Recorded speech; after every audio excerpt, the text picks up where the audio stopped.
Hi, everybody. Welcome to FNS Wrestling Podcast. I am your host. It's episode 55. With me, as always, my co-host and teenage son, Jackson. Say hello, Jack. Hey. So we're back, and you are, what did I say? We tried this already one time. Double Vaxxin' Jackson. Yes. Right after episode 54, you went out and got your second shot. And went to movies, so that's a thing now. And went to socially distanced movie theater. Which is I good, still because didn't there's go. some Marvel movies coming out, so That's good. I need to do that. And you were pretty much symptom-free from your second shot, which is Yeah, nice. Just some tiredness. And little bit of fatigue and a sore arm, basically. in So my head. you got away scot-free. Yeah. And then, what else did you want to talk about from this week? I know you wanted to go so ahead. I switched braces places, but that does not matter. Orthodontist, yes. More so, we went to Von Mills, which is a mall with one floor that should have like 3 floors at the very least. It is humongous. A sprawling mall for sure. It's like, that's like a good mall if you want to get a power walk workout. Absolutely. But yeah, so there's a Toys R Us, like, not in the mall, near the orthodontist place, so we went there before I had my appointment. Right. And so, all the Lego Star Wars sets, like the new ones, the summer ones, came out August 1st, and this was August 3rd, so it was perfect timing. And so I bought the Bad Batch shuttle, but then, which is the newest show on Disney, if people aren't aware of. You're not a Star Wars fan. Yesterday, the part 1 season 1 finale It was the awesome. most recent animated series. Yeah. That was pretty good. Yeah, and so I got the main set that's like it's from the show, and so then we went to Korean food for lunch. Yeah, of course. And Mom's choice. She was telling my aunt about it, and then it turns out my aunt got me that, so I had to return that at the Von Mills Toys R Us, so it was kind of funny. So you bought it, had it for a brief period, and returned it. Yes. Nice. And there's the other set I wanted, the Mandalorian Starfire, which is from Clone Wars Season 7 from last year. Yep. And so I was looking for that, because that was the other one I was going to buy, but the mom's like, only get one, save money, all that crap. Save money. What and terrible advice. So I couldn't find it, but at the Lego store I got this cool Marvel set that's now up on one of my shelves. I can't see it from sitting down, but it's there. And wrestling figure-wise, what did you find? At this random Walmart that was like right next to my orthodontist place. Some people who are into wrestling figures may find this interesting. I found quite a few Mustafa. The Ultimate Fighting Machine, Supreme Fighting Machine. Sorry, which is like a rare figure. Yeah, it's the collector's edition of Elite 85, and so it's tricky to find, but I found like 5 there. I wish you had bought an extra one, because I was telling you I listen to a podcast, not regularly, but sporadically, and I know that that's one of the figures that I think they sound like they're my age or maybe even a bit older. Yeah, now I wish I had gotten the second one. And I would just have sent it to them, because they really, the one host was really, really looking for that figure, so I wish you'd grabbed a second one, but that's okay. Well, I can still... If we I'll see it keep it for again, now, I'll send it to them, just to be a nice guy. Yes. And I got an Elite 85 Bray Wyatt, because... Yes. Oh, we didn't talk about that, did we? It can come up with in the news, we can just sort of add that in. There's going to be a lot of, well, I don't know if it's a lot of news or a few talking points that we'll probably talk about for a little bit, right? There was some major news came out yesterday. Yes, there was. Obviously. So not much for figures, but I got a lot of Lego stuff. Like nice. I did end up getting Mandalorian Starfighter from the closest mall to us, Upper Canada Mall. Yep. And so yeah, I got a bunch of Lego, and so when the order came in for the Bad Batch shuttle, I got this free promo, so I've got this mini Lego Adidas shoe now. Yeah, that's cool. Because they just came out with an Adidas shoe set, like an actual, a bigger one, and so now that's like a current shop at home promo, I guess. So now I have a mini shoe made of Lego. What about me? I didn't do much this week. It was a pretty quiet week for me. I did put out ROH 515 review on Monday, and I don't think we put anything else out this week. I don't know. Is there contact information, I guess? I would like to say we had, I told you, like a major spike one day this week where we got like 4, almost 5 days of listens and downloads in one day. So that was really cool. If you were one of those people, thank you. By what I was looking at, it mostly came through iTunes, or Apple Music, I guess, or whatever. Apple Podcasts is what it's called. Whatever, that thing. Which we don't usually get a ton. So I don't know what happened, but if you're one of those people, thank you.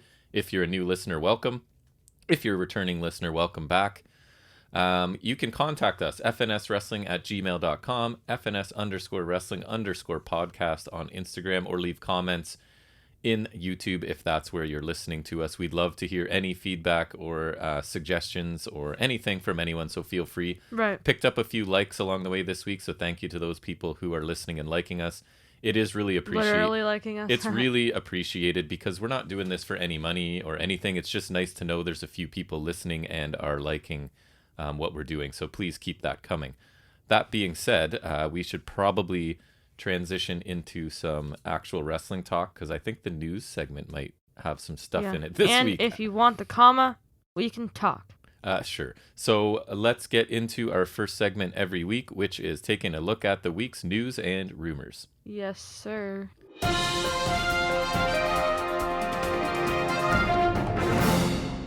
So ratings-wise this week, Tuesday's taped edition of WWE NXT. Yeah, that's right. This is so they're back on USA next week. I think So this was their final week on Sci-Fi. So which hence the taping and hence the numbers: 520,000 viewers.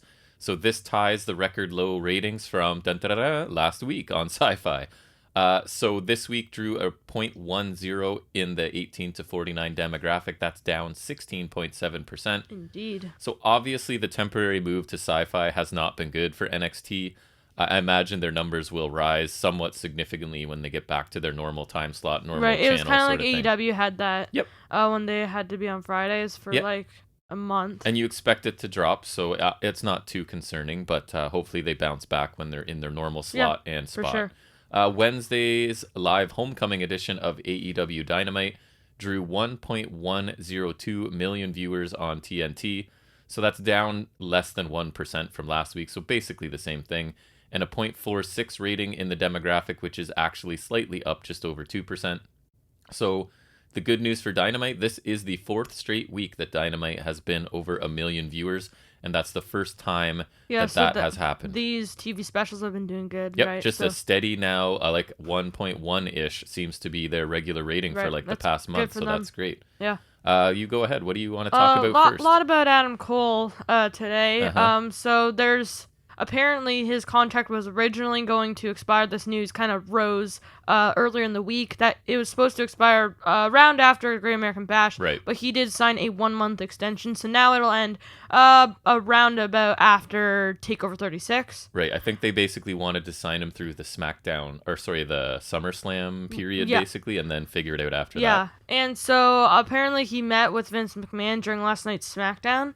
Right. And apparently he was offered a contract from Tony Khan, but Tony Khan has denied that. Yeah, I did see that Khan denied that. Obviously he would deny that, but like I thought I'd throw that in there. And then also I think we saw a thing that he was denying denying offers or whatever. Like turning down offers? Yeah, refusing turning down offers? offers. That's what I was looking for. Yes. Yeah.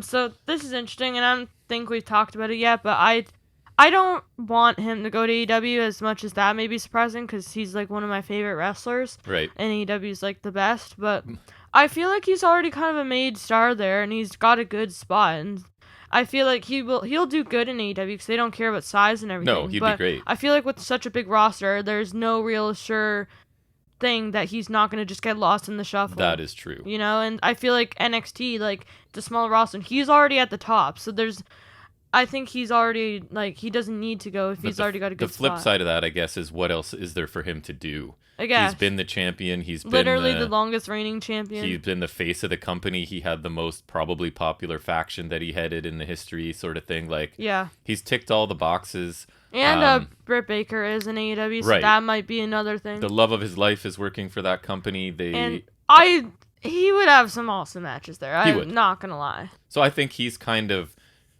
in contrast to many people's situations right now, he's kind of in a great spot. He can probably pick and choose where some other people... I think he'll go good either way. Right.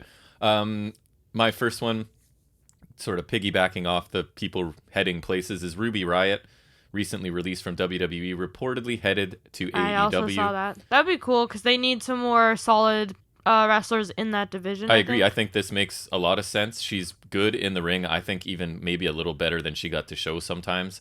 She's underused by WWE, I think. She has a cool look that I find somewhat unique.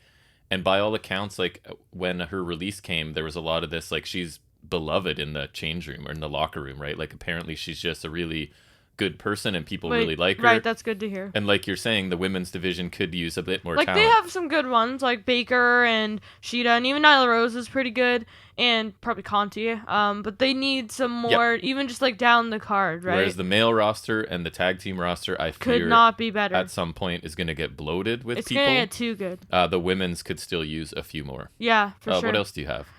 There was a bunch of NXT releases yesterday, like 12. My goodness. Yes, another round of cuts. It was very sad.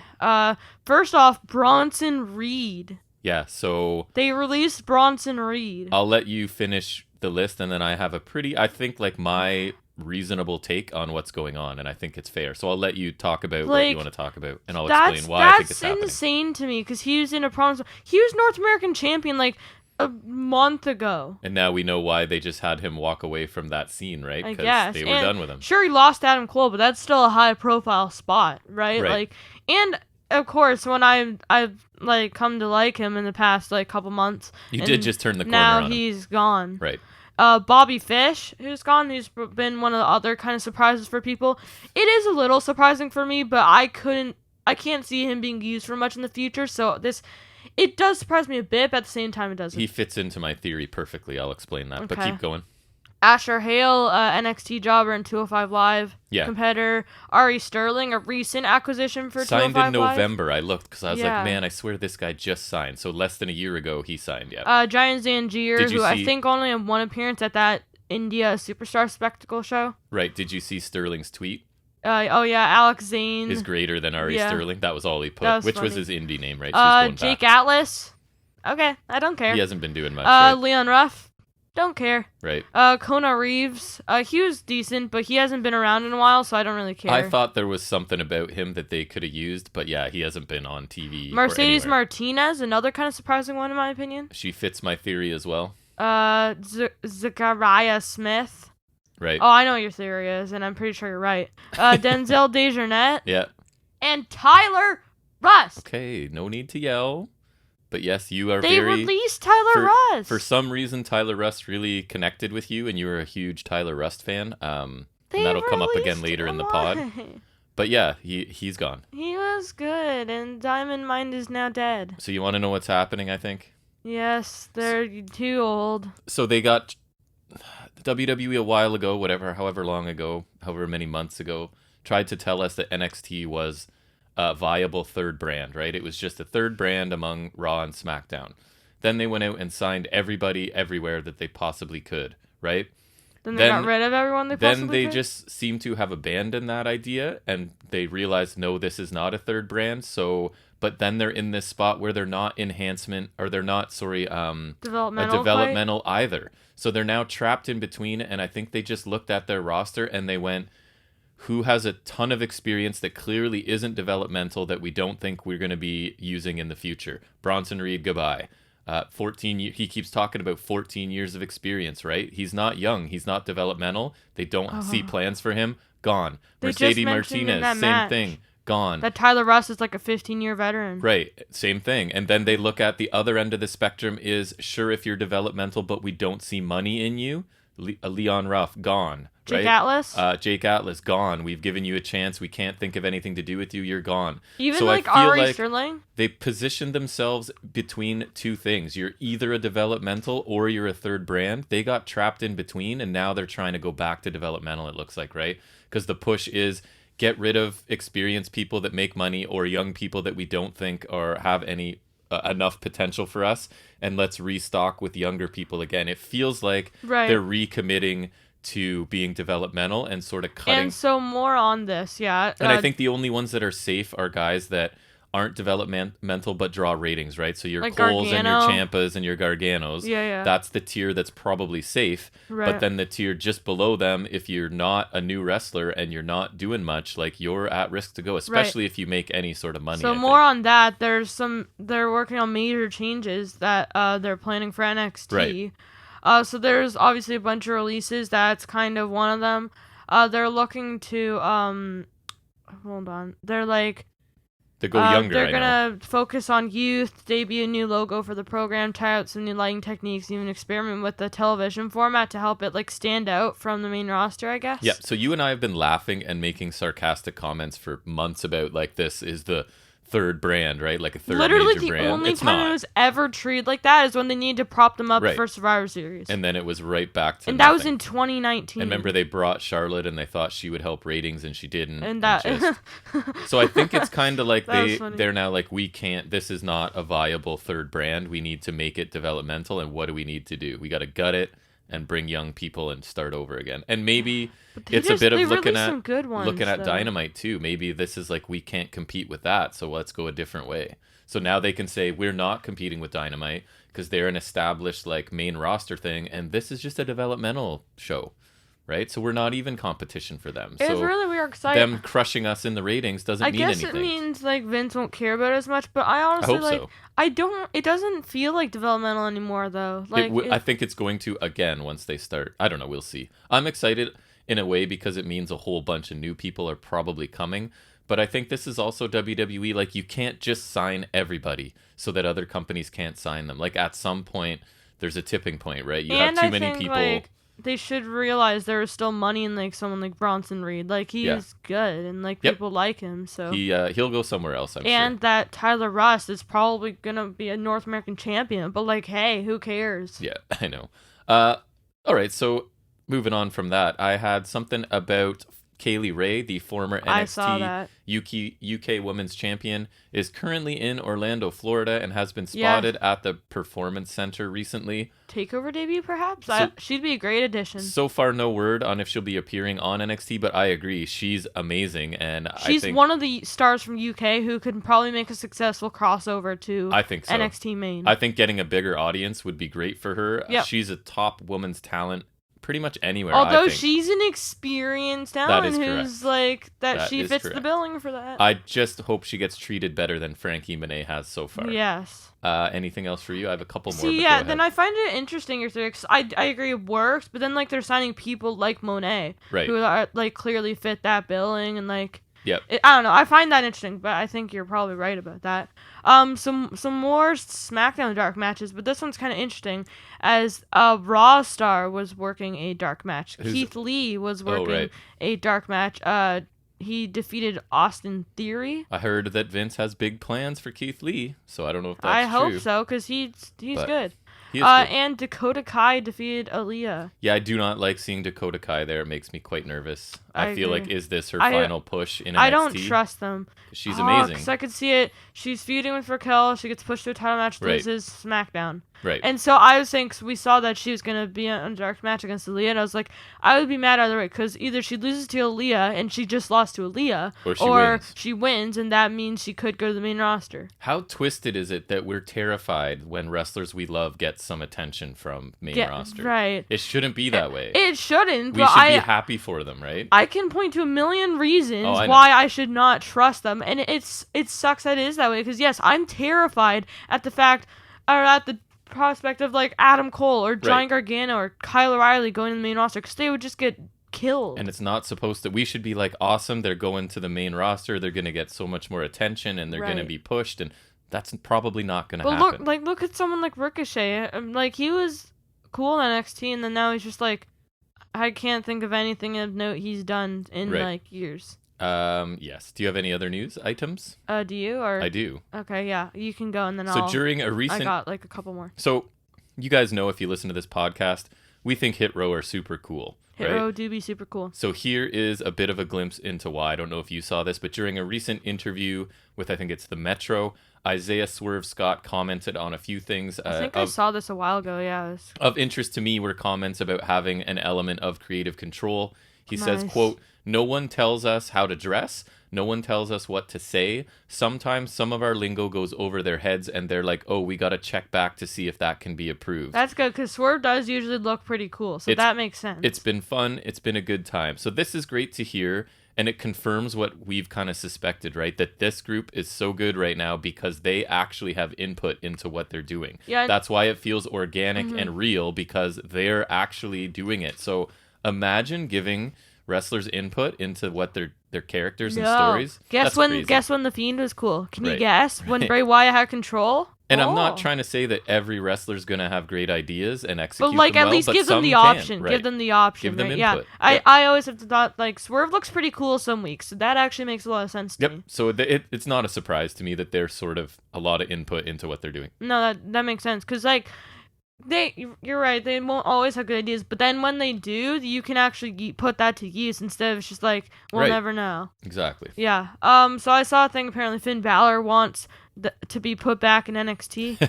Don't we all? They are making room for people, but again, he doesn't. I guess he fits into that. He's top tier, so they would keep him, sort of thing. I guess. And he's been there for a while, so he's just good too. Right. It's that question: would you rather be a big fish in a small pond or like a minnow in the ocean, right? And that's the choice. And maybe there's more money on the main roster. Although he does seem to be positioned towards the top of the card right now because he is kind of feeding with Reigns. So at least he's not being lost in the shuffle. But I just feel like he's never going to ascend to like lengthy title reign guy. He's going to be like the he's next never tier gonna, below that. They gave him a chance and then he got injured right away. He's small and fragile, man. Can't have him so with the belt. They couldn't give him the belt again. But yeah, I would love to have him in NXT again.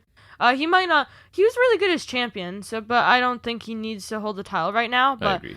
If you could feud with Joe again, then Joe could turn That'd be cool. Yeah, he should go back to NXT. I have no other news. Do you have anything I have one else? more. Sure. So some top New Japan stars are going to be missing the G1 Climax. Right, I saw that. Jay White and Finn Juice are going to miss it as they're staying in the U.S., whereas some other New Japan stars residing in the U.S. like Kenta and Jeff Cobb are going to live in Japan for 3 months to be able to compete in the G1. So no Jay White in it is, I think, a pretty big deal. That sucks. Because he's a main guy for them, but he's the main guy. But at least I get to see him on Impact every week right now, so that's something. Yeah, you don't need to brag.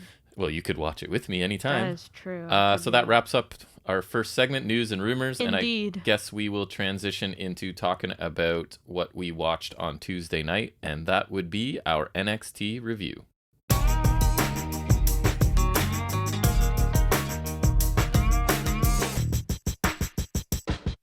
So the show starts this week with a recap of last week's show, including Dakota Kai's attack on Raquel Gonzalez, Kyle O'Reilly taking out Cole with a brainbuster on the steel steps, William Regal supporting Joe getting a match against Karrion Kross, the match being made, reinstating him on the roster. Right, and finally we're getting the match between Gargano and Loomis for whatever the love of Indy Hartwell, I guess. I don't know how to explain that very well. The love her or what is lose her match. Love her or lose her match coming up tonight. It's dumb. So once that package ends, we get Hit Row's music and they head to the ring. It's going to be Hit Row versus Legado del Fantasma to start the show. This is a match that's been brewing for at least a couple of weeks now.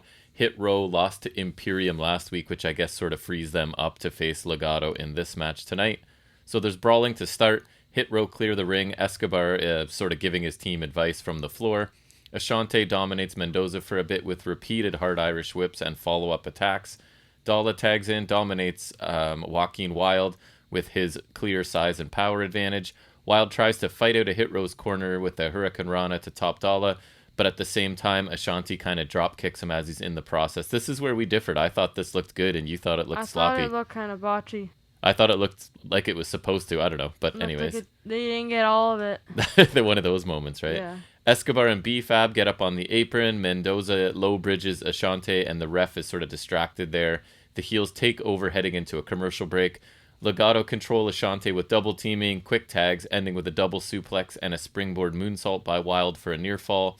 Top Dollar gets the hot tag eventually. He destroys Wilde with a sidewalk slam. He signals to the crowd, goes to run the ropes, but gets hit from behind by Escobar with a chair, and Legado are immediately disqualified. Oh yeah, DQ finish, baby. Gotta love it. Top Dollar is run into the steps by Escobar. Escobar takes a chair to Swerve as Wilde and Mendoza hold him.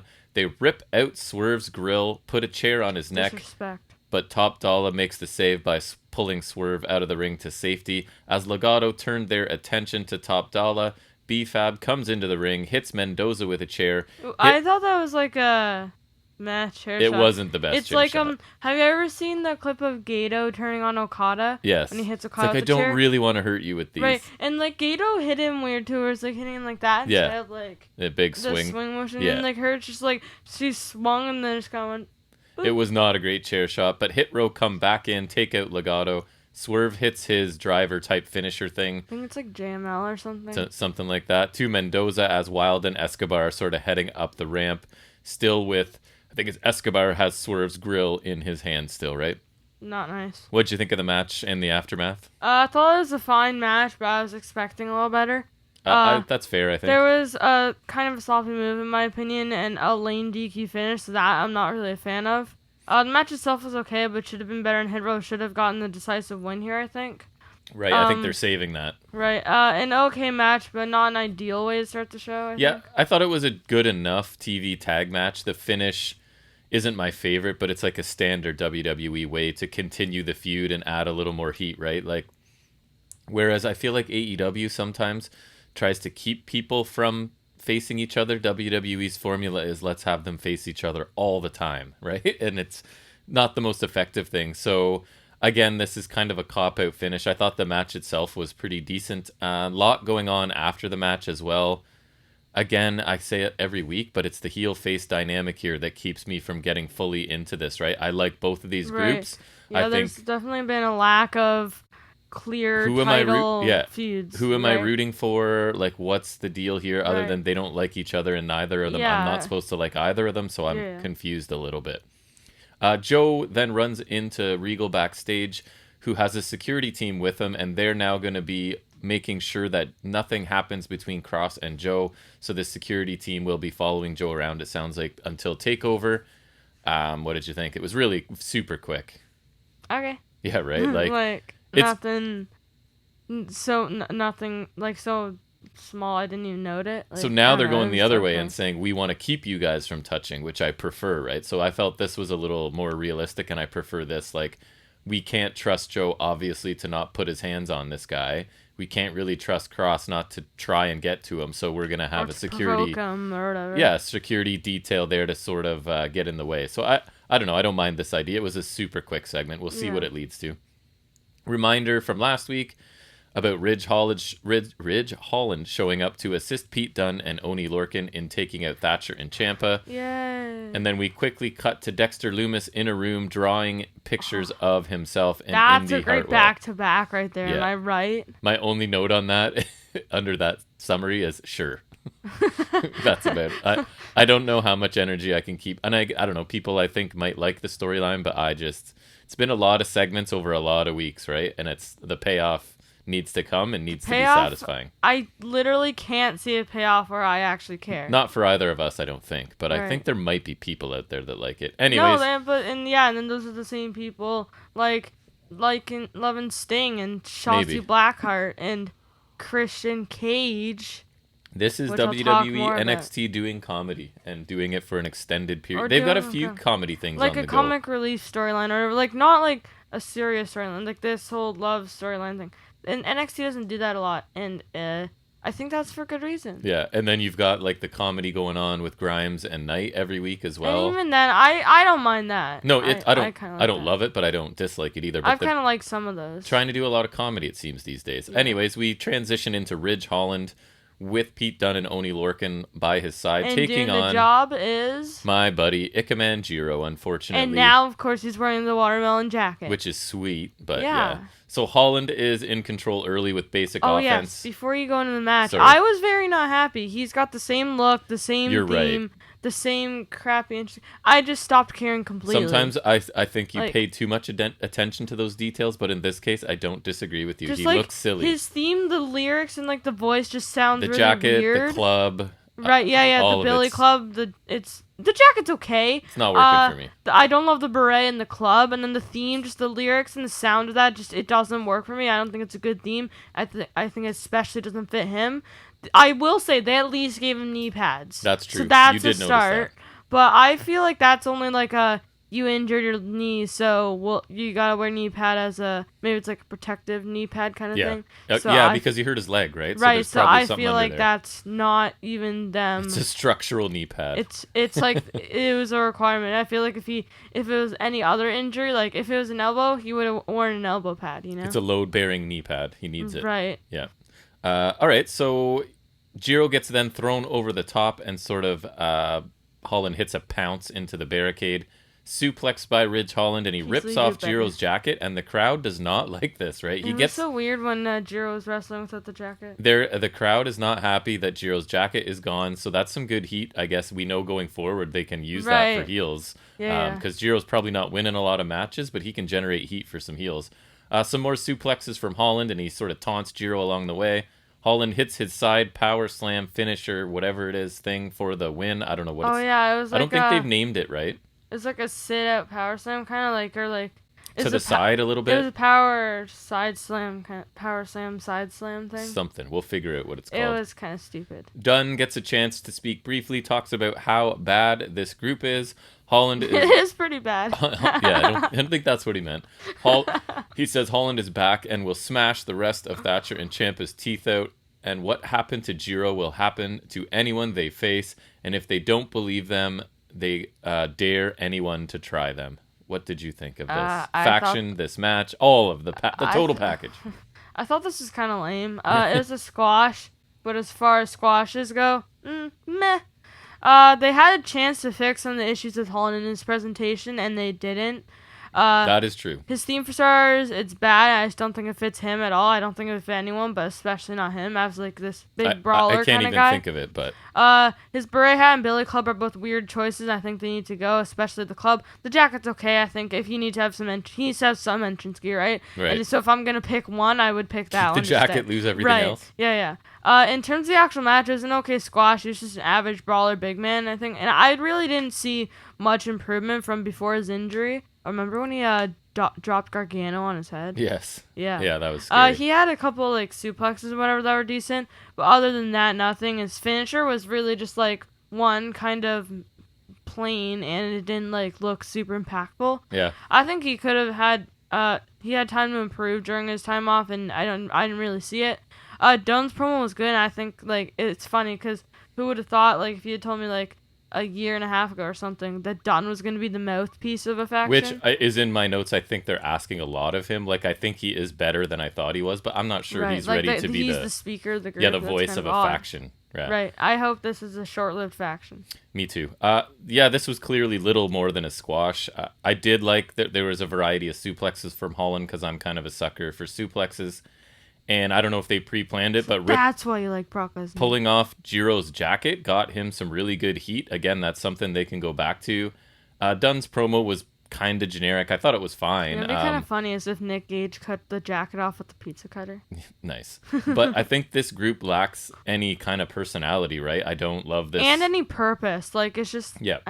And I still don't understand why Holland is involved. That was my next note. Some explanation of why Ridge Holland has joined this group would be nice. Maybe especially we're going to get it, one of them literally injured the guy. We haven't gotten it yet. And again, I don't know if Pete Dunne being the voice of a faction. I mean, I love the guy. He's one of my favorite wrestlers. And he's improved on the mic. He is, but that's still not his strength. Yeah, and they're asking a lot. Because right. Oney Lorcan cannot speak, and Ridge Holland has not spoken, right? Really? So he hasn't spoken much. And based on what I've seen from him, I wouldn't trust him to speak either, because I don't think he's good. So on a few levels, I'm not sure I love this group together, right? No, this trio. I think this is...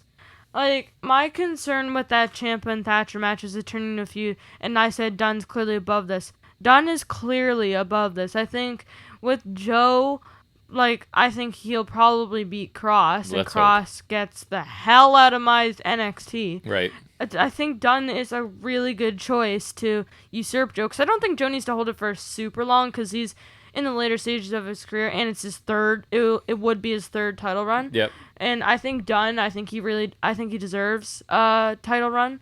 I think this is his time.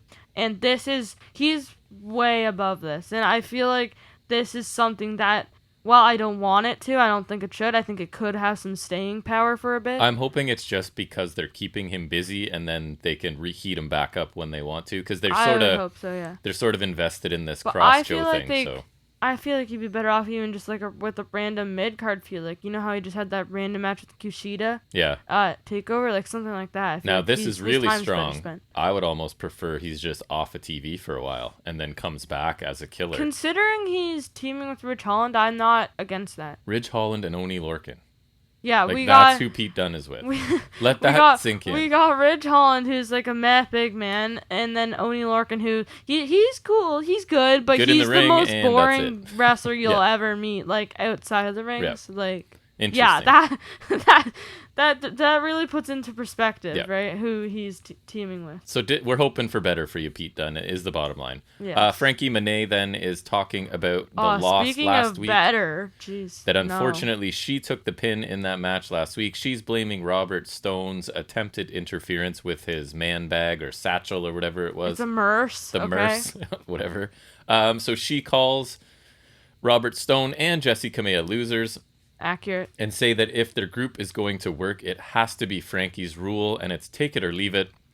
And it looks like Stone is taking that deal. He seems to accept the arrangement as the segment ends. It feels like he doesn't have a choice. Your thoughts? That's kind of true. This was lame again. I'm still trying to figure out when I started caring. That's what I figured, and it's Robert Stone brand and Jesse Kamea.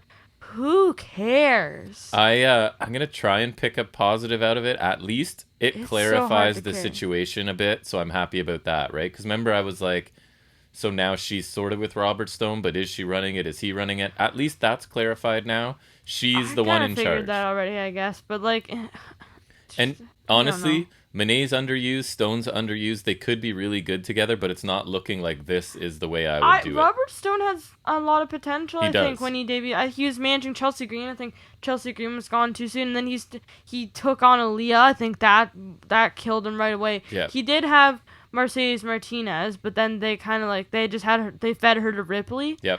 And then he took Jesse Kamea too, and then he was basically shot in the face. I think he's an entertaining guy, and he's good on the mic. I think he needs like an interesting charge to manage, you know what I mean? Yes. So I'm glad that this clarified sort of where everybody sits in this, but I don't think it was great still. And I think like the manager building a brand is interesting, because like that's kind of a old school kind of thing, like Bobby Heenan-esque, right?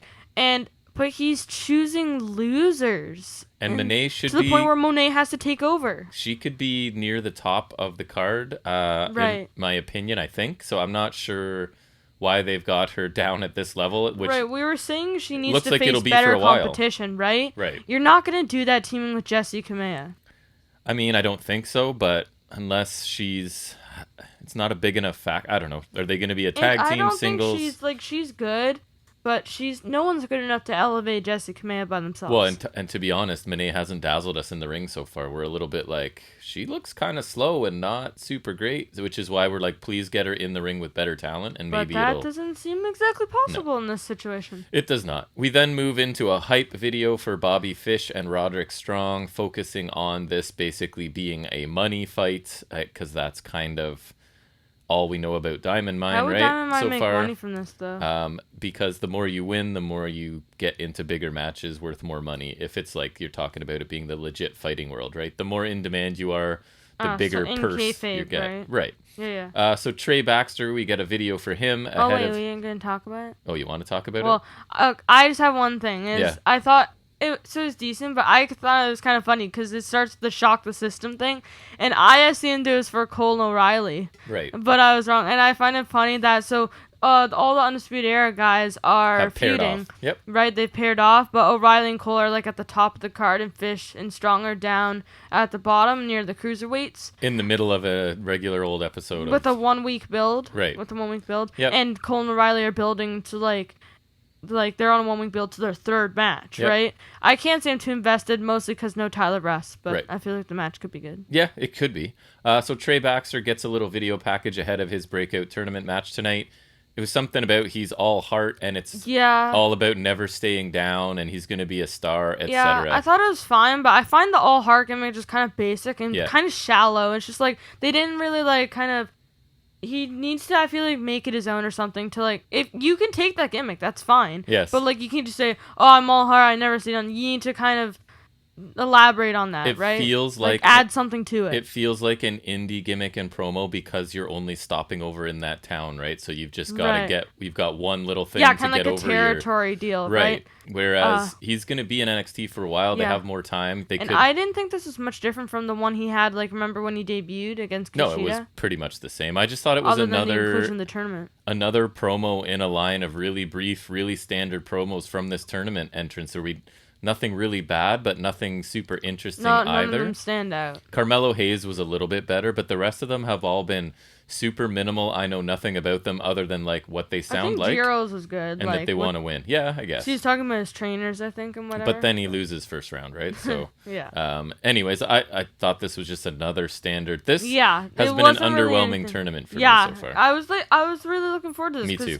It brought us like Swerve and Garza and Grimes and Dexter Lumis. And maybe some stars will come out of this, but they're not looking like it so far. And I don't remember it exactly, but I feel like the matches were better last time. Probably. Also, right? Yes. So that's kind of another thing for me. I feel like if a star comes out of this so far, it's going to be despite or in spite of this, but not because of it. You know what I mean? Right. And I think it'll definitely be Carmelo Hayes. Yeah, I think so too. And then that maybe would be my someone pick. else. I think what's-his-face, Vink, is going to win, but what's his new name? Duke Hudson. There you go. I think he's the favorite. Him you and remembered Hayes, as probably. Brendan Vink. Nice. Yeah, I do. I don't know why. So we do get the lesser half of the Undisputed Era implodes, and it's Bobby Fish versus Roderick Strong with Diamond Mine there, obviously. That's kind of mean, like, but like it's not wrong, right? It's not wrong. It's not nice. Oh, maybe. I wrote the first line where I was like, when they put Roddy in a feud, not Russ, and then I put a sad face. Oh, putting emojis in your notes. No, I just did like with the keys, the colon, and then the bracket. Something I've literally never done in my life, but I know what you mean. So these two guys have a long history from their time in Undisputed Era. Obviously, they have now crossed paths again as singles wrestlers, and we're told rivals really quickly, basically. Yeah, and another thing I found funny about the package is they're like referring to them as like brothers in the Undisputed Era. Like, I buy that more with Adam Cole and O'Reilly because like they were one on the Indies together, and then like I feel like they were closer. And like if it was O'Reilly versus Fish, and you said they're brothers, I would buy that. If it was O'Reilly versus Strong, I'd buy that. But like Strong and Fish, I feel like they teamed a bit, but like if I were to pick the two members of the Undisputed Era that are least close together, I would pick these two, right? Like it's a bit of a stretch if you're asking me. And Fish is coming off of a significant injury. Was it neck? Something? I forget. I want to say it was arm. He hasn't been back. Oh, yeah, it was, and then he lost to Tyler Russ from a roundhouse kick, and he lost to Pete Dunne. So he's not doing great. He did win that tag match, which was dumb. So we get lots of back and forth with no real advantage for either man to start this. Then Bobby Fish gains control with some kicks and strikes in the corner.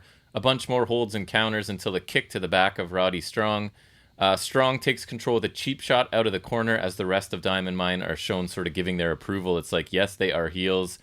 Even though they're train, we fight, they're still willing to take shortcuts, and I guess that's okay. Suplex, then 2 backbreakers by Roddy, then back to some more mat work. Fish gets another flurry of offense with kicks and a sliding clothesline. We get a trio of running elbows from Strong as Fish is against the ropes, one of Roddy's kind of signature spots at this point, I think. Oh, yeah, where he does like a bunch of forms. He just runs by. He only did it a bit, cool. But I always like it. I prefer it to the infinite clotheslines for sure. Yeah. We get a roundhouse kick by Fish that barely connected at one point. Jumping knee by Strong, and he hits his end of Heartache, which I think you and I are both big fans into of. Like a into double knees backstabber kind of deal. It looks awesome. It's really nice. I like it. Yeah. So Strong picks up the decisive win here over his bitter rival and former brother Bobby Fish. What did you think of this? I'm very surprised that Roderick Strong won. This is like very shocking to me. Kidding, of course. I thought this was a solid TV match. It was pretty technically sound. I thought there were some good strike exchanges. Yep. Wasn't the most exciting match, and there wasn't really stakes, but like, it was still like good, pretty good from an in-ring standpoint, right? Yep. Like, it's not the most interesting, but it was still decent. It's like a lower mid-card TV match. So right. What do you want? And the only annoying thing was commentary saying how crucial Diamond Mine was for Strong, when they literally did not interfere. They're just like, yeah, they're they did like very cheering little. him on, right? Yeah. I thought it was a good TV match, though, despite maybe not the most interesting feud or lengthy. Yeah, I like the match too. I was expecting it to be faster because Roddy is super fast, but Yeah, maybe Fish is not. They did kind of say, like, oh, he's the striker, and Roddy's, right. like, stamina and cardio. So when Fish was in control for the first part, it was a little bit slow. I thought, and it could be the lengthy injury, he looked exhausted for a lot of this match, and maybe he's still getting into ring shape coming off that lengthy I time could away. see that. Still pretty good back and forth match. Glad that Diamond Mine did not get overly involved. I think Roddy needs pretty much a clean, solid win here to start whatever they're going to do with him. Probably and that, cruiserweight, I think. Super happy that my finisher of choice for him was used tonight. So I thought I a good like match. The sick kick, but Drew McIntyre does that way better, and the end of Heartache is pretty dope. It is. So LA Knight is shown getting ready backstage, and Grimes sort of approaches him.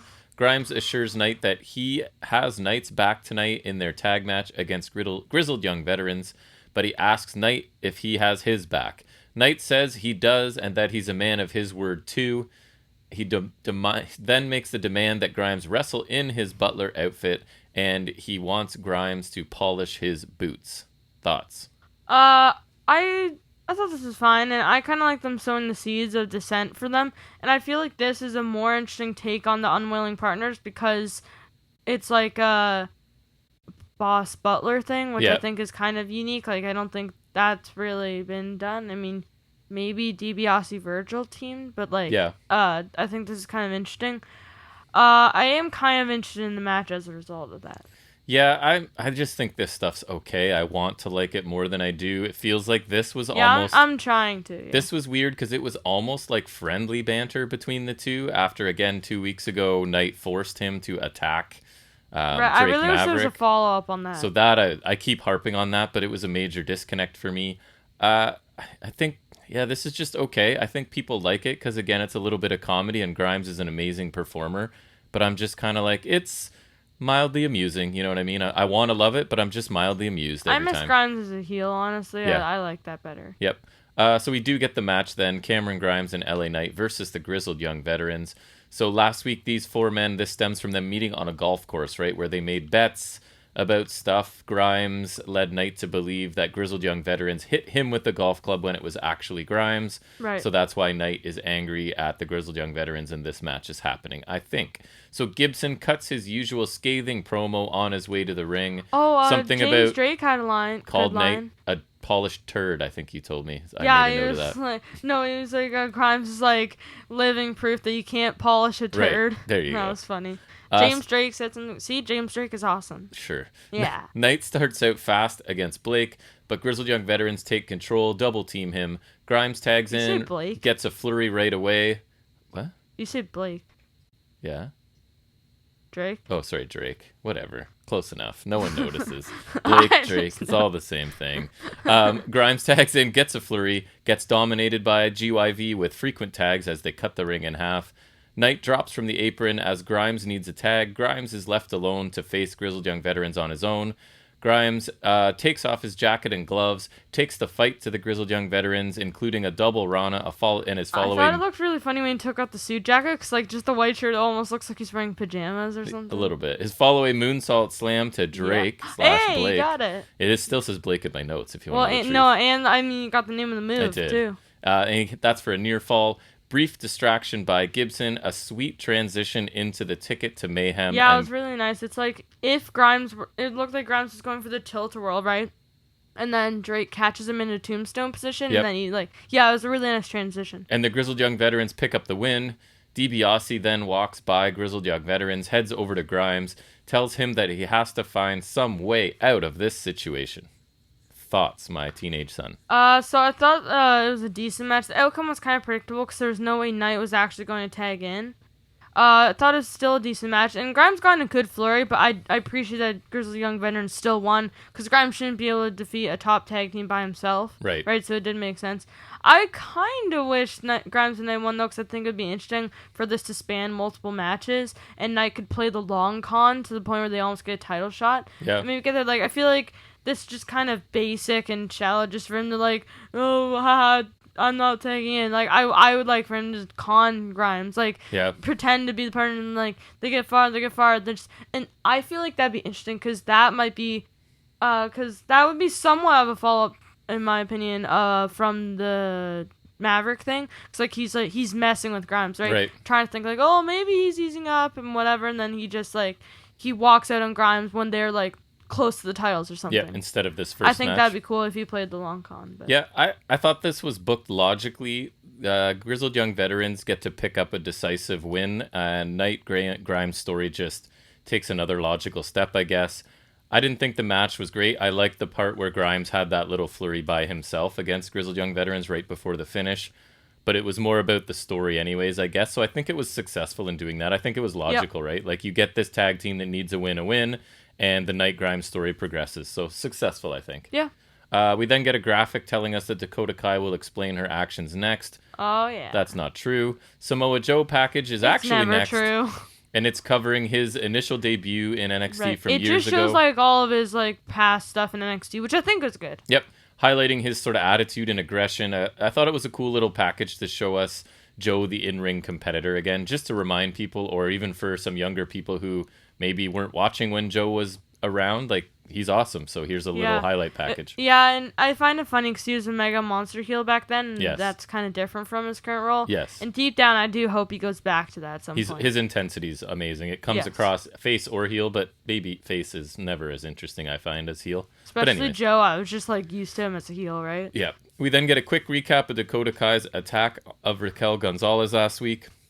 And then she is going to give her reasons for the attack. And Dakota says she helped Raquel get those wins, and let's be real, everyone knew who the leader of that partnership was. She specifically mentions NXT TakeOver Stand and Deliver, where Io picked Raquel and said Raquel never thought that Kai would like the same opportunity. Raquel selfishly stole that opportunity, and with Kai's help, Gonz actually won. Kai says that should have been her, and all she wanted was for Raquel to return the favor and help her become a champion by regaining the NXT Women's Tag Team Championships, but Gonzalez didn't put her heart and soul into that. Kai says she was Raquel's sidekick at that point, but she's no one's sidekick, and the only person's back she should be having is her own. She says the funniest thing is that Raquel was too oblivious to see it coming. Kai says Raquel said there was no one left. Well, how about her? She brought Raquel into this world, and she'll take her out, then Classic become line. NXT's Women's Champion. Thoughts? I really like this. It explained her motives really well to the point where I kind of agree with her. The heel logic was good, where she said she wanted to face Io, and it should have been her takeover, despite she had lost to Io at a previous takeover. And how she only brought in Raquel to watch her back and help her fight her battles, but then she kind of got overshadowed, which I thought that was cool. And then the point where I most agree with her is like when Raquel won the title, she didn't return the favor to Kai whatsoever, which may or may not have been necessary. But more so, also not even really trying to help Kai regain the tag titles, like not even just helping Kai get something because Gonz had a title of her own. And it's not even like Kai was saying, "I'm coming after that title." Just let's get just the like, tag titles together. Can I have a title, right? Like. And Kai was great in this. I thought she spoke really well. I thought this made sense from heel logic and just a normal person point of view. I thought this was really good. I liked it. Yeah, I thought this was excellent, and I actually was captivated enough that I stopped taking notes as I was watching it and kind of had to go back later. I thought she did a really good job of like cherry picking their relationship and plausibly interpreting things. You know what I mean? Like right, and kind of twisting it into her favor. There's a little bit of sense to what she's saying. So her position comes across as kind of believable. Her delivery, her intensity were excellent. I've been saying it forever. I was one of the early ones on the Dakota Kai bandwagon. She's a star. As soon as she turned heel. And packages like this one make it more apparent to me. I'm not sure she's going to win the belt from Gonzalez here, but I'm hoping that NXT management recognize that she should get a run with that belt at some point. She's fantastic in the ring. She's believable as a face or a heel. She can cut really nice promos. Like, I don't know what else she needs to do to prove that she should get a shot at the top. I don't think it's coming yet necessarily, but at some point for her. So I really like this as well. Mackenzie then talks to Candice LeRae and Johnny Gargano backstage. She asks Gargano and Candice what's going through their mind about tonight, implying the match for Index or whatever we're calling it. Who They cares? they say they know what's best for Indy, and Johnny says the fate of the family rests in her hands and his hands, and he'll do what it takes. He says it might not be popular, but tonight he ends Index as Candace adds for good. I hope so. Yeah? Is that your comment? This is fine. I guess by default I'm rooting for them because I hate Loomis and screw Index. Sure. Like, it's boring and it's dumb. So I say it every week. This is more of the same. So talented performers delivering stuff that I don't really care about. And then I move on. And that's about the same here, right? Like these guys, they do a good job. Not interested in this stuff. But, like, if you didn't watch this, you're not really missing a ton. No, I agree. So then we get Joe Gacy, the other participant in the breakout tournament match. He gets his little CZW, package here. Yeah, he's a brawler, tells us that people don't like what they can't control, and he will not be controlled until his hand is raised as the winner of this tournament. Thoughts on this? Another brief promo? I guess a decent package, but it's just another variation that I want to win. Yeah. I'm gonna win. Yes. Just like that you can't control that I'm gonna win. Like, which, I mean, it wasn't bad, but it's just like, I think you'll probably agree, like, it's not standing out. There's just nothing that interesting. Again, you're not really missing much from this. And it's just like, it feels like they got all of the guys in this tournament together and they said, listen, you're going to get like 30 to 45 seconds and you have to say you want to win and then add something else. And that's basically all they did, right? Right. And like, I feel like if they just took a little more time, like maybe the tournament would have to be held off because maybe they want to do the finals of TakeOver.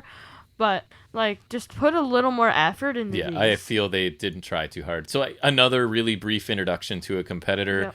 At least, I guess, a bit of his style came across, that he's going to be sort of the rough physical participant here. But I feel like we already had that with, like, Josh Briggs or whatever. But again, none of these promos have done much to build any of these guys. So I don't think that they're building any stars at the moment. But hopefully this match is better than some of the other ones. Mm-hmm. Commentary then give us an update on Adam Cole. He suffered a neck injury, and then they replay the attack by O'Reilly where he gets the brainbuster on the steps, and we are told that Adam Cole and Kyle O'Reilly will have a face-to-face meeting next week. Yeah, mediated by Regal. Yes, we then get our breakout tournament match, which is Trey Baxter versus Joe Gacy.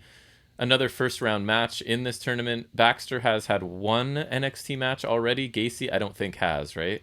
And he had like a match or two on 205 Live. Right. According to the bracket, the winner of this will face Odyssey Jones he had a in match the on 205 semifinals. Live. That's kind of funny. Gacy starts out using his power to his advantage. He's the much bigger guy before Baxter drop kicks him to the floor. Gacy catches a dive by Baxter, plants him on the apron, lands a big strike as he's sort of sitting on the apron. Clubbing blows and clotheslines by Gacy before an outside-in suplex to Baxter. Baxter then dodges Gacy, hits a missile dropkick, hits two dives, and then a flip over the top in succession, just showing his speed and high-flying ability all in this little flurry. Gacy hits a running cannonball into the corner with Baxter on his back. I thought looked pretty good. We get a 450 stomp off the top by Baxter, also which is very cool, and he pins Joe Gacy to pick up the win here. What did you think? I thought it was a decent TV match. I don't think it was the best, but it was good enough. A cool move to finish by Baxter, and I thought the 450 stomp was pretty cool, kind of unique. And it does feel like it could be a finisher. I think that's like the only one that's like really felt like a finisher to me. And the crowd will like to see that one too, right?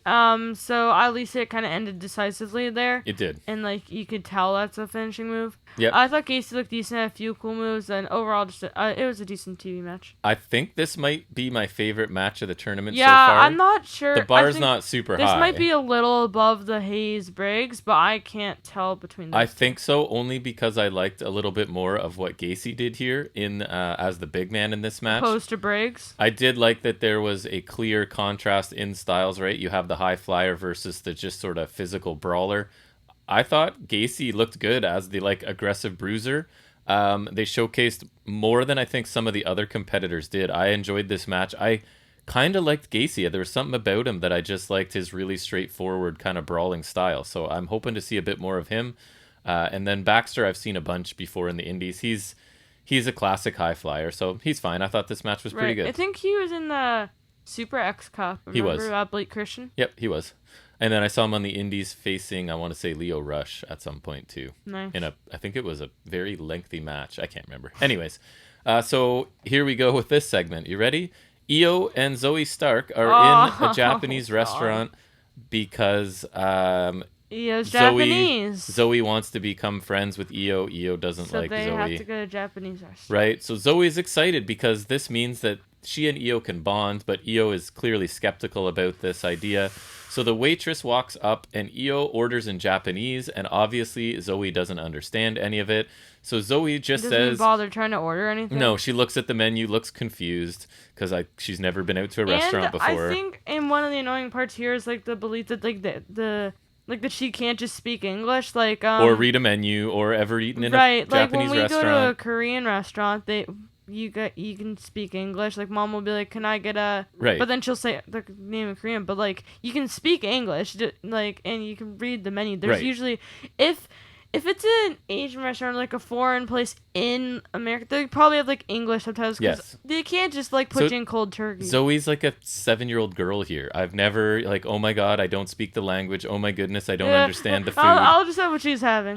So yeah, she orders what Io says she'll have what Io's having. When it gets delivered, it's basically eel.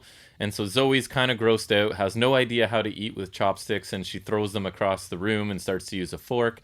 She obviously doesn't like the food. She doesn't know what wasabi is. She tries some. Then Wasabi. the humor, quote unquote, sets in, I guess, where she starts like covertly throwing her food around the restaurant Yeah, to the trick Io classic TV trope. into thinking she's eating it. So again, she's like the 7-year-old kid waiting till the parents I aren't looking and hiding the guarantee food she I, was supposed to I eat. guarantee Io knows. So Zoe says she thinks Io is starting to like her a bit, but then Io leaves her with the check. Haha. Zoe asked the waitress if she knows Io because they were talking together, right? So that, anyways, Like she they just says speak the same language. she Man. says she's from Kansas or something and just knows how to speak the same language, and Zoe acts like that's like selling, like that's a Baffling. revelation that I could learn the language, right? Imagine I don't have to be born and live there to speak the language. Whoa. And she heads out. Thoughts on this segment? Loved it, obviously. Yeah. This was not great. I understand why they're there because it was like she's trying to build the team. This is not a good way to do it. It was such a basic trope and one that is usually reserved for kids comedy shows, like Yes. the kind with laugh tracks. Like this is like an 80s, 90s kids comedy show where they take the kid out for dinner and he hates everything and has to find a Or way like to hide feeds it it to the all. dog or like something, right? It's, yeah. If you're Zoe and you actually want to be friends with Io and you actually want to build this team, if you actually want to do that, wouldn't you just suck it up and eat the stuff? You're a grown woman. I mean, you'll probably get used to it eventually anyways, and I guarantee Io will find out or already knows and will be mad. I guarantee. It was also kind of offensive to like Japanese people and foreign foods, and Zoe has to have had some sort of Asian food before. Right. And out of the like Asian foods, you think she would have had at least Japanese food before, because sushi is Yes. like that's like probably a common Asian food for like non-Asian people to eat, right? And like this can't be her first time, and it also implies that all foreign food that white people aren't used to, it's like weird and gross, and like Right.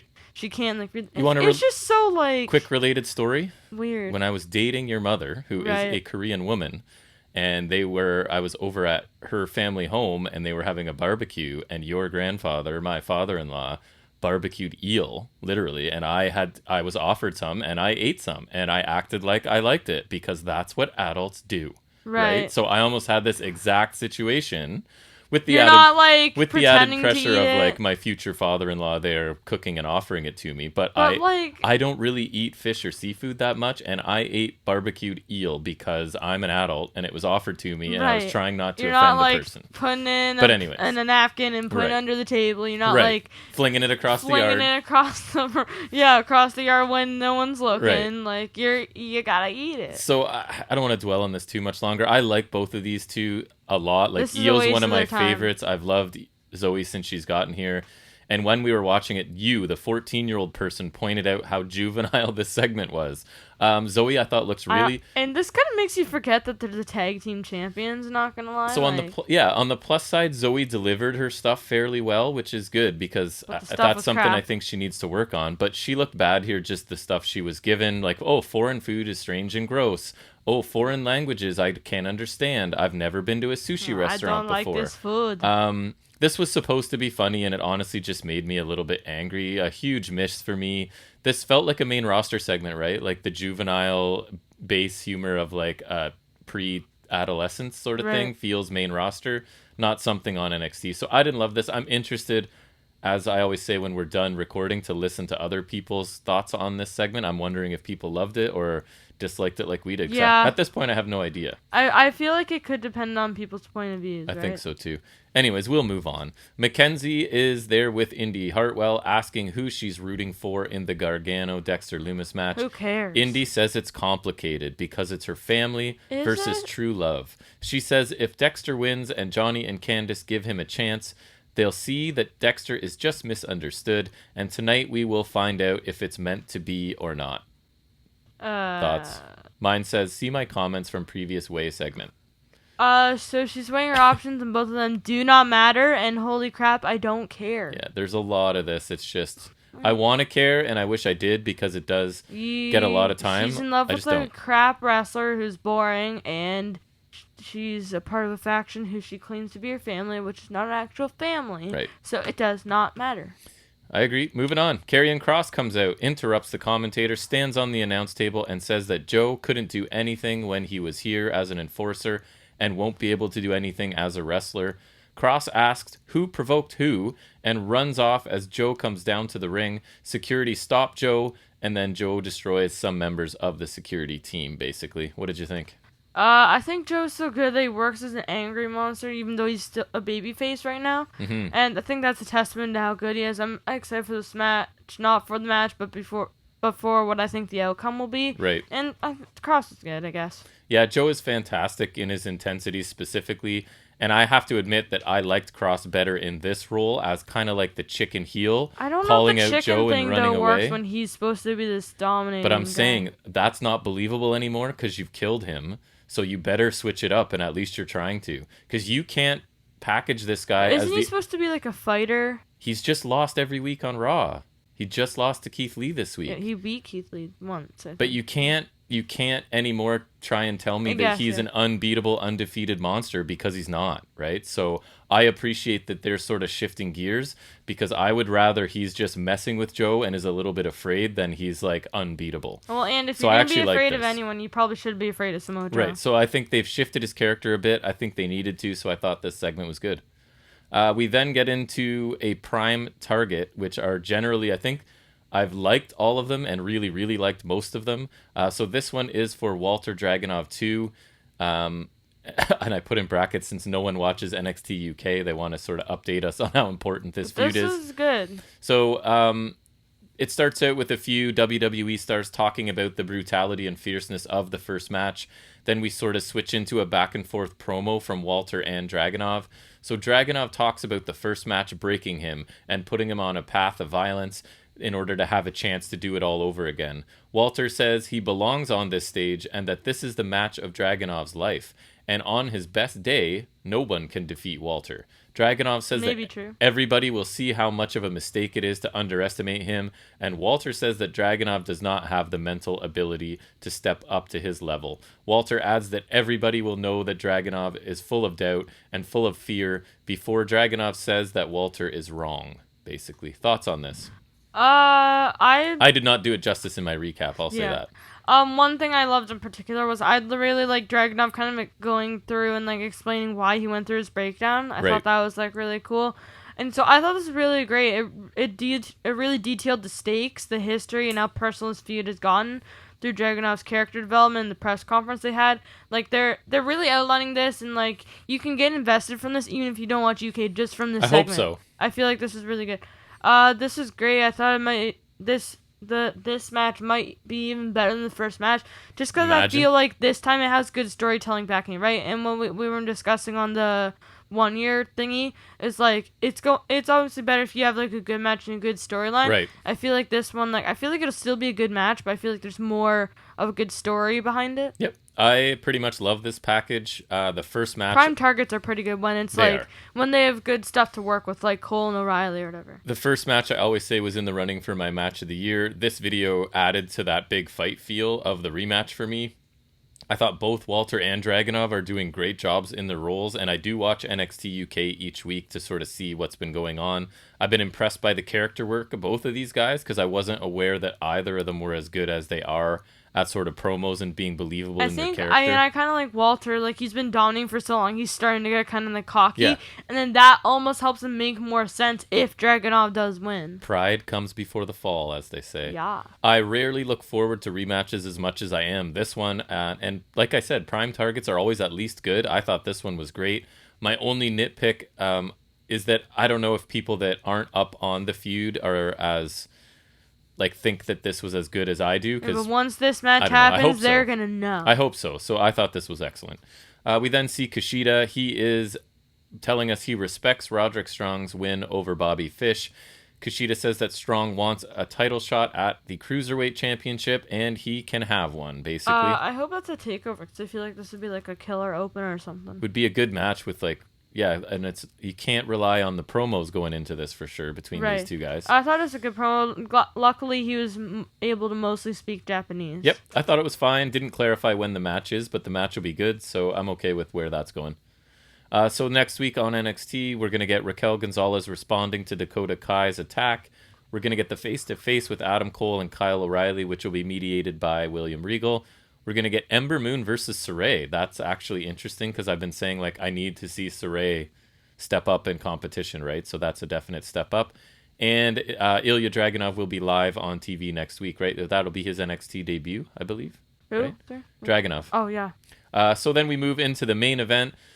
Can't believe I'm saying these words. Love her or lose her match. Indy Hartwell versus Dexter Lumis. So this has been an incredibly long storyline. In theory, we're going to find out here if Lumis is going to be accepted by the way or if they're done with him for good. So let's get into it. Should be a contrast between Lumis's slow, deliberate offense and Johnny's fast-paced technical ability, I would imagine. So Johnny holds up a Way t-shirt sort of in Lumis's face to start, calling them family, as Lumis is just doing his stoically standing there thing. Johnny runs circles around Lumis to start, as commentary are filling us in on the love story, which is much appreciated. Haven't heard enough of it for weeks and weeks, so I'm glad that they filled us in. Lumis replies with a bit of grappling, arm drags, and a drop kick before slithering towards Johnny, who of course has to escape to the floor. That's what you do when a grown man slithers at you. You gotta get out of the way, right? You gotta slither out of the ring. You gotta get out of there. Suplex on the floor by Gargano, and Indy walks to ringside. Johnny, you can hear him telling her to trust him, but he then gets back into the ring and walks straight into a Thez press from Lumis. Lumis heads under the ring at one point. Indy follows him. So Candice comes down. She and Johnny pull Indy out by the ankles, but of course she's holding on to Lumis's wrists and drags him out along with her. Gargano then has some time in control before Lumis hits a spinebuster. Lumis strings several moves together as he does, ending in a leg drop for a near fall. Johnny tells Beth Phoenix that this is all her fault at one point as he's sort of on the floor approaching the commentary table. We get a slingshot Falcon Arrow by Lumis that I kind of liked.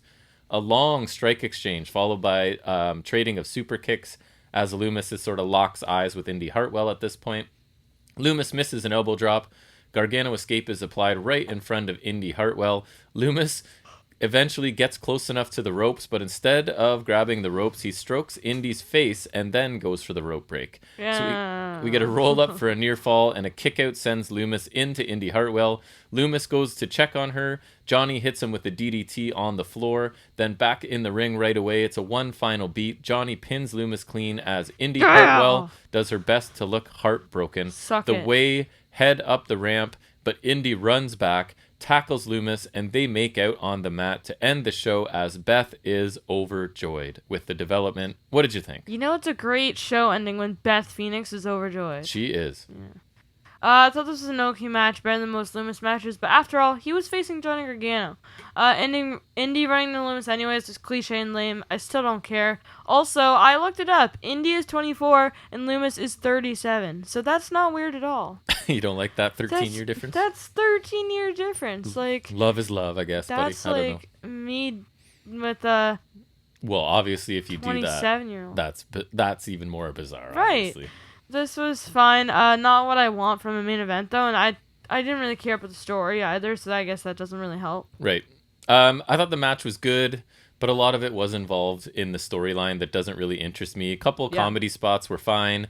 The stipulation kind of proved meaningless because Indy ended up kissing Loomis anyways, and I they're guess then it obviously just together. means she's not in the way, because I feel like it was Right. like So this is if now where we're going, he I won, guess. he would kind of be given a chance to go in there. So I guess like she's leaving, which I mean that kind of sucks. So this was basically a romantic comedy angle placed in the main event, which is a choice that I would probably not make very often. Or ever. And there might be a bunch of people out there loving this. I'm not one of them. And obviously, it's going to continue now. The division is sort of becoming more clear between Indy and the rest. And who knows where Austin Theory, who's kind of on main roster, fits into this. Yeah, he's been dark matching a lot. So who knows? The match itself was good, but I don't know if it was worthy of an NXT main event. You know what I mean? Just Yes. based on the storyline. Overall thoughts and a letter grade for this? So kind of a mixed show in my opinion. A little better than last week, so it's a bit of Agreed. an odd spot. Nothing much from an in-ring standpoint, but nothing bad. Right. I think we were talking about it. Hit Row versus Legato it was a fine TV opener, but I think it should have been better. Right. And Deaky finish was not exactly what I wanted. Holland versus Ikemanjiro was an okay squash return for Holland, but nothing super interesting or impressive. The Monet stuff, I don't care about anymore because they placed her with Jobber Talon way down the card where she does not belong. Right. Fish versus Strong package is decent, but the whole brothers thing doesn't work as well with them as it does Cole and O'Reilly. Baxter's promo wasn't bad, but nothing new either, I thought. Strong versus Fish was a solid TV match, with my only issues being the lack of stakes, and the pace didn't pick up a ton, I thought. Like, Right. there's only a bit where it did. Knight and Grimes versus Grizzly Young Veterans. I thought it was a decent TV tag. A little predictable in terms of ending and whatever, but it was still good. Got the story moving along more.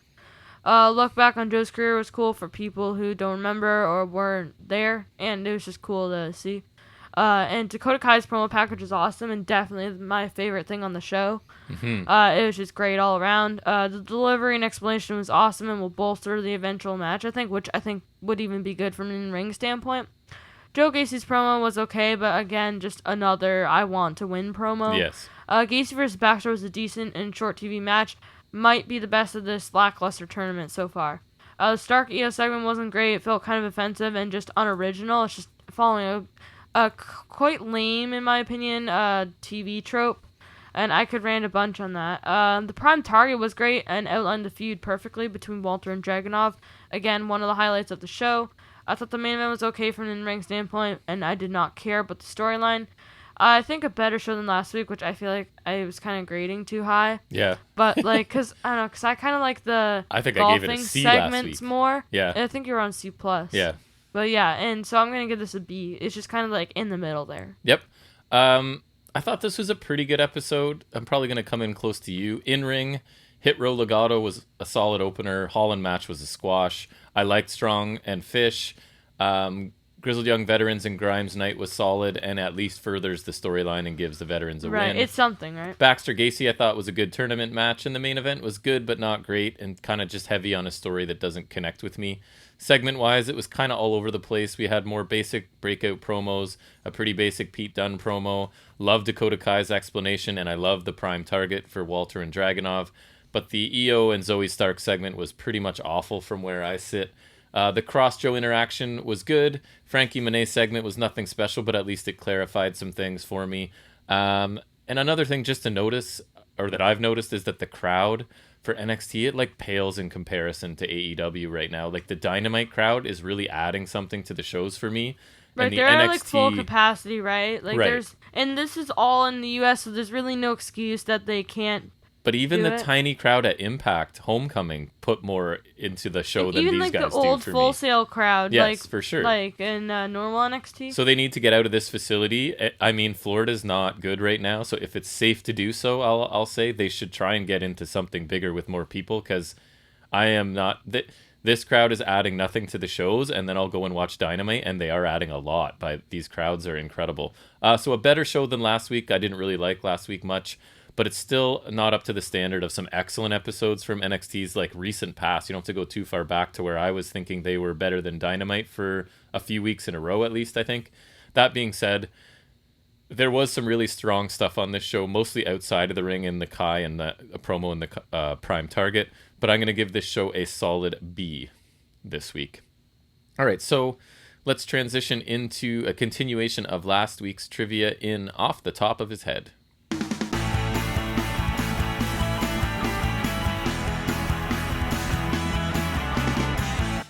So I'm going back to nodq.com. I'm going to do the second half of this quiz. So general wrestling, all promotions, all over the place. I really like the kind of randomness of the questions.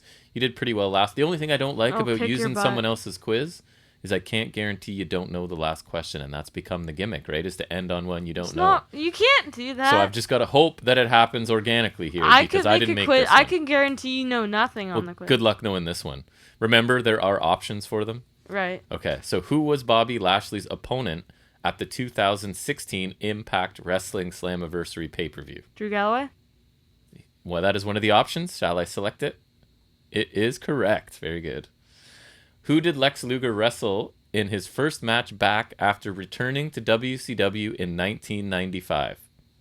And you do have options available. Yeah. Options? Sting, Randy Savage, Ric Flair, Hulk Hogan. Sting. I want to guess Ric Flair, but I don't know. I was going to go with that, but it was Hulk Hogan, actually. Damn you, Hogan. How many title changes were there at WWE WrestleMania 9 in 1993? The options are 0 to 3. I'll tell you that. 2. 2? 2 is correct. Both are the same title. Tell me, because it doesn't say which one. Yokozuna beat Bret Hart for the WWE title, and then Hogan came in and just took it. Nice. You're giving me more details than the quiz. You are correct. Which of the following wrestlers was not an official member of the New World Order? Okay. Because it was almost everyone at some point. Okay, ready? Big Bubba Rogers, VK Wall Street. Do you know who that is? No. That's, I believe, IRS making an appearance. That makes sense. Booker T and Chris Jericho. I do not know the answer to this one, but that would also be my guess, and that is correct. Very good. That because I didn't think Booker T was in, but I feel like that's more likely than Jericho, right? And then Wall Street and whatever guy, those are just like low guys that are just randomly in the NWO. You know what I mean? I loved Jericho before anyone loved Jericho, so I was pretty sure he wasn't. I liked him when he was like just a smart alecky young cruiserweight that nobody really paid attention to. I thought he was super entertaining. Anyways, who won the Casino Battle Royale at AEW's All Out in 2020? Lance Archer. That is correct. Who did Hulk Hogan defeat to win his, specific 4th WWE title? And I have options, obviously. 4th title. You going through your head? First one was this. Second one was this. Do you want options? Hold on. Quickly. Denny, the Jeopardy music playing underneath. Sure, go. Give me options. Savage, Slaughter, Taker, Yoko. And your guess is? Slaughter. Slaughter is incorrect. It's Undertaker. Oh. Who is the first person inducted into the WWE Hall of Fame? Andre the Giant. Correct. Which team has the record for the most tag team title reigns in ECW? The Dudleys. That is correct. How many Cyber Sunday pay-per-view events have taken place in WWE history? Cyber Sunday. Okay. I have a guess, but your options are 1 to 4. Quickly would be nice. Let's go 3. 3 is correct. Very good. Which of the following wrestlers was drafted to SmackDown in the 2019 draft? Okay. Rollins, Bryan, Lynch, Lesnar. Drafted to SmackDown in 2019.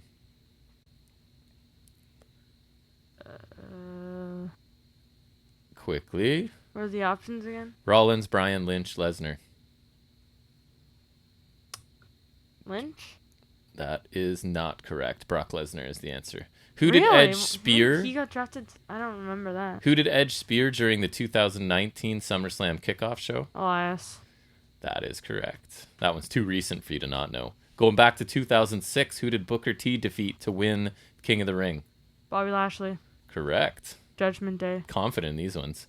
What was the name of Val Venus's finishing move? Money Shot. Correct. Which WWE tag team was known as the Colossal Connection? The Colossal Connection. Who are? Andre the Giant and Haku. That is correct. You're on a roll now. Let's stump you with this one. What was Chris Candido's name when he signed with WWE in 1995? Yeah, which one is it, right? You're debating between Skip and Zip. You went Skip. You are correct. Nice. Yeah. What was Stacy Keibler's nickname when she was the valet for the Dudley Boys? Oh, I think I know this, just from the options. What are the options? Duchess of Dudleyville? Yeah. That one? Yeah, I'm positive. That's correct.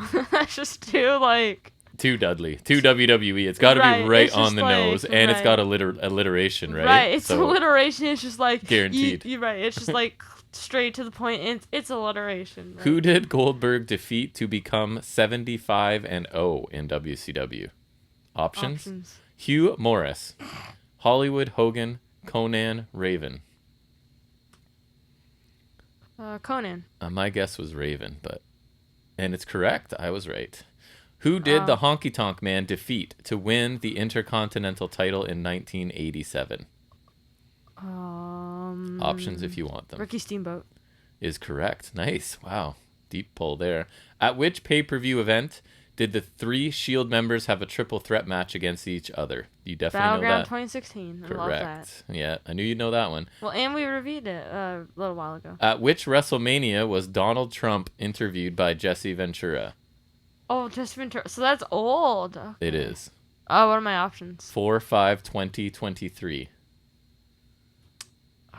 See, I want to say 23 because I know he was involved in that, but Jesse Ventura's old. Yeah, I'll go 23. 23 it was 20. You're close. Who did Jinder Mahal defeat to become the WWE champion? Randy Orton. Randall Keith. Correct. 4 more. Which wrestler won the WWE Raw Money in the Bank contract at 2010? Miz. Correct. On a hot streak again. Which wrestler won the New Sensation Award in the 1997 Slammy Awards? Options. Jason Sensation, Rocky Maivia, Steve Austin, Mankind. Austin. It was Rocky Maivia. I was gonna say him, but then I was like, Austin was doing better. 2 more. Hoping the last one's impossible. Fingers crossed. Which wrestling video game was not available on the Nintendo 64? WCW versus NWO World Tour, WrestleMania 2000, No Mercy, SmackDown, Bring It On. Just Bring It, sorry. Was not available. Say SmackDown, Just Bring It. You are correct. Last question. Who was the 50th and final entrant in the 2018 Greatest Royal Rumble? Chris Jericho? Is correct. You did know the last one. That's disappointing. Good job. Crushed that one. All right, so Damn right I did. Are you disappointed? A little. Just on the last one. I only want you to not know the last one. So let's switch back to talking about some more wrestling, and that's taking an in-depth look at this week's AEW Dynamite.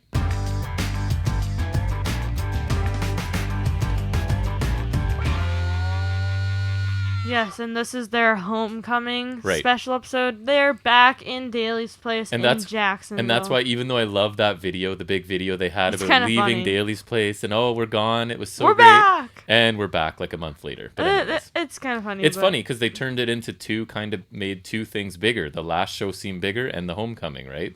All they created it. But anyways, go ahead. So our opener is Chris Jericho versus Juventud Guerrera, Labors of Jericho, Chapter 3, and Jericho has to win with a top rope move. Right. My note was Jericho's jacket this week was insane with all of the spikes. The spikes, yeah. Crazy. So it was old rivalry revisit as 2 old foes had a sloppy match with both past their prime. To their credit, they were able to pull out a couple of cool moves towards the end. Right, and MJF comes out, rips up a fan sign, right, and then joins commentary basically for this one. Notables, there's some corner chops by Hoovy. Diving Hurricane Rana. He didn't get all of it, did Hoovy. Sloppy head scissors by Hoovy. Basic dive to the outside by Hoovy. Chops by Jericho on the outside. Diving crossbody for 2 by Jericho. Kick combo by Hoovy. A shoddy super kick by Hoovy for 2. Basement roundhouse kick by Hoovy. Hoovy sells nothing with Jericho on the apron. That was kind of funny, remember? Yeah, that was bad. Yeah. Diving double axe handle by Jericho for 2. Yeah, that's gonna get the win. So Jericho counters the Frankenstein and walls of Jericho, quote unquote, off the top, so it technically counts. Yeah, that was a little bit of a loophole. But Hoovy gets a rope break. Yeah, that was a bit of a stretch. A swinging face buster by Hoovy, followed by a super kick for 2. It was like kind of like a swing neck breaker, but he swung a little more. Yeah, so it was a cool. face buster. I thought it was really cool. Yeah. And I don't know why I haven't seen it more because it looked awesome. Sloppy DDT by Hoovy that Jericho just like kind of spiked himself. Right. Jericho saved it for sure. Right. Hoovy driver, a Michinoku-esque driver by Hoovy for a near fall. Juice effect by Jericho, and then he has a diving juice effect for the win because it's so off the top different. ropes, so he wins. The post-match, Wardlow attacks Jericho and hits an F10 to Hoovy, and then he hits a signature like choke drop into the knee by on Jericho. MJF says Jericho is as dumb as the fans if he thought MJF would let him be happy at all during the labors, and Wardlow will be his opponent for labor number 4. Shocker. Right. And JR says he'll be the referee, but that's later wrong, as Jericho made a mistake, and MJF will just be at ringside, because that's a great stipulation. Yeah. I thought it was referee, or no, sorry, I was thinking of something else. We talked about it sort of during as this match started, and it started off really sloppy, and it was just it felt disjointed and sloppy, and just like Hoovy looked a bit confused at the beginning, and it's funny that this comes after the death match, right? So how is wrestling Juventud Guerrera not before a death match? But anyways, I had trouble getting into this. The first few minutes were kind of slow and quite sloppy. I think it ended up being okay, but as someone who watched Hoovy and Jericho every week on WCW in the 90s, it's not great to see everything slower and less crisp than I remember. It's part of my and here's my thing, right? And maybe this is not a fair comparison, but I wouldn't rather see 50-whatever-year-old Michael Jordan play basketball than peak powers current Kevin Durant, right? Like, nostalgia is not a big draw for me in wrestling or any sport. It's just kind of acceptable in wrestling that we're bringing a 50-year-old back and he's going to wrestle. Right. Well, any other sport, that's going to be a disaster, right? Right, so it's like, because this isn't real, I guess it's like... Yeah, and people will cheer for it and whatever, so... I think this opener paled in comparison to last week, which was one of my all-timers probably in the elimination match. But to be fair, almost everything will pale in comparison to that. So next week's stipulation kind of makes me wonder how Jericho will get a win, because at that point I thought MJF was the ref, but I guess that's not the case, is what you're saying? Yeah. So yeah, I was like, how the heck can how are they going to book that for him to overcome MJF as the ref? But I guess that was a But they should have had a better stipulation than, MJF's at ringside, but so this is okay, I guess, but I was not impressed with Hoovy. I figured he might not be great because he's kind of old now, but this is really sloppy. Some stuff didn't quite hit the mark, some were botched, some didn't hit at all. It picked up a bit towards the end, but that does not change my opinion too much, and this is not what I'm looking for in AEW openers, and there's a huge stark contrast to this and last week's opener. Absolutely. Wardlow's the most interesting opponent, but I can understand them wanting to balance it up between Surprises and Pinnacle members, and with the MJF being a ringside, it's not interesting, but it might be a cool down for labor number 5. I could see that being which has to be something big, right? Right. Yep. So yeah, this is not a great way to start the show. It was not. I agree. Next we got a Lucha Bros interview. Alex, I think it's Alex Abrahantes. Yes. He says Pac should have been here, and it's convenient that his travel got messed up, basically implying that Andrade screwed it up again. Andrade comes in and he says he wants a thank you. Chavo says when you work for Andrade, you get the best. Phoenix says they don't work for anyone, and Penta says a bunch of stuff. And then Alex translated as Penta says no. Yeah, I thought that was kind of funny. I like this simple, familiar way for Andrade to try and continue to drive a wedge between this group, right? The response was fine too, because this was basically the same segment as last week, just with the kind of roles in different spots. It's time for Andrade to move on next week to something different. It makes sense that he's overall, right, if you look at Dynamite and AEW, right, it makes sense that a guy's coming in looking to join a faction, because pretty much everybody's in a faction. There's tons he's looking to take over a faction. Right, and that's what I'm also saying is he's a leader, not a joiner, right? So he's not going to join a faction, he's going to build his own. So I kind of like that idea. I'd be fine with him leading a faction, but it has to be Death Rhombus. Right. Death Rhombus or nothing, baby. Yes, we know. So I thought it was another solid little segment. I'm kind of worried now that I think about it, that the Lucha Bros are playing the long con. We don't know if they're having secret conversations with Andrade, and they could be aligned already. Hell, Pac could be conning us too. Maybe they're all in on it, and they're just faking. Maybe Death Rhombus has been forming under all our noses. In all seriousness, I don't think so. In all seriousness, though, I'm only really concerned about the secret Lucha Bros turn. But you never know. Death Rhombus could be forming as we speak. I just want these guys to keep getting TV time and getting matches because I don't care what combination they're in. I'll watch it. Oh, you know what I want is I want Death Rhombus versus the Dark Order.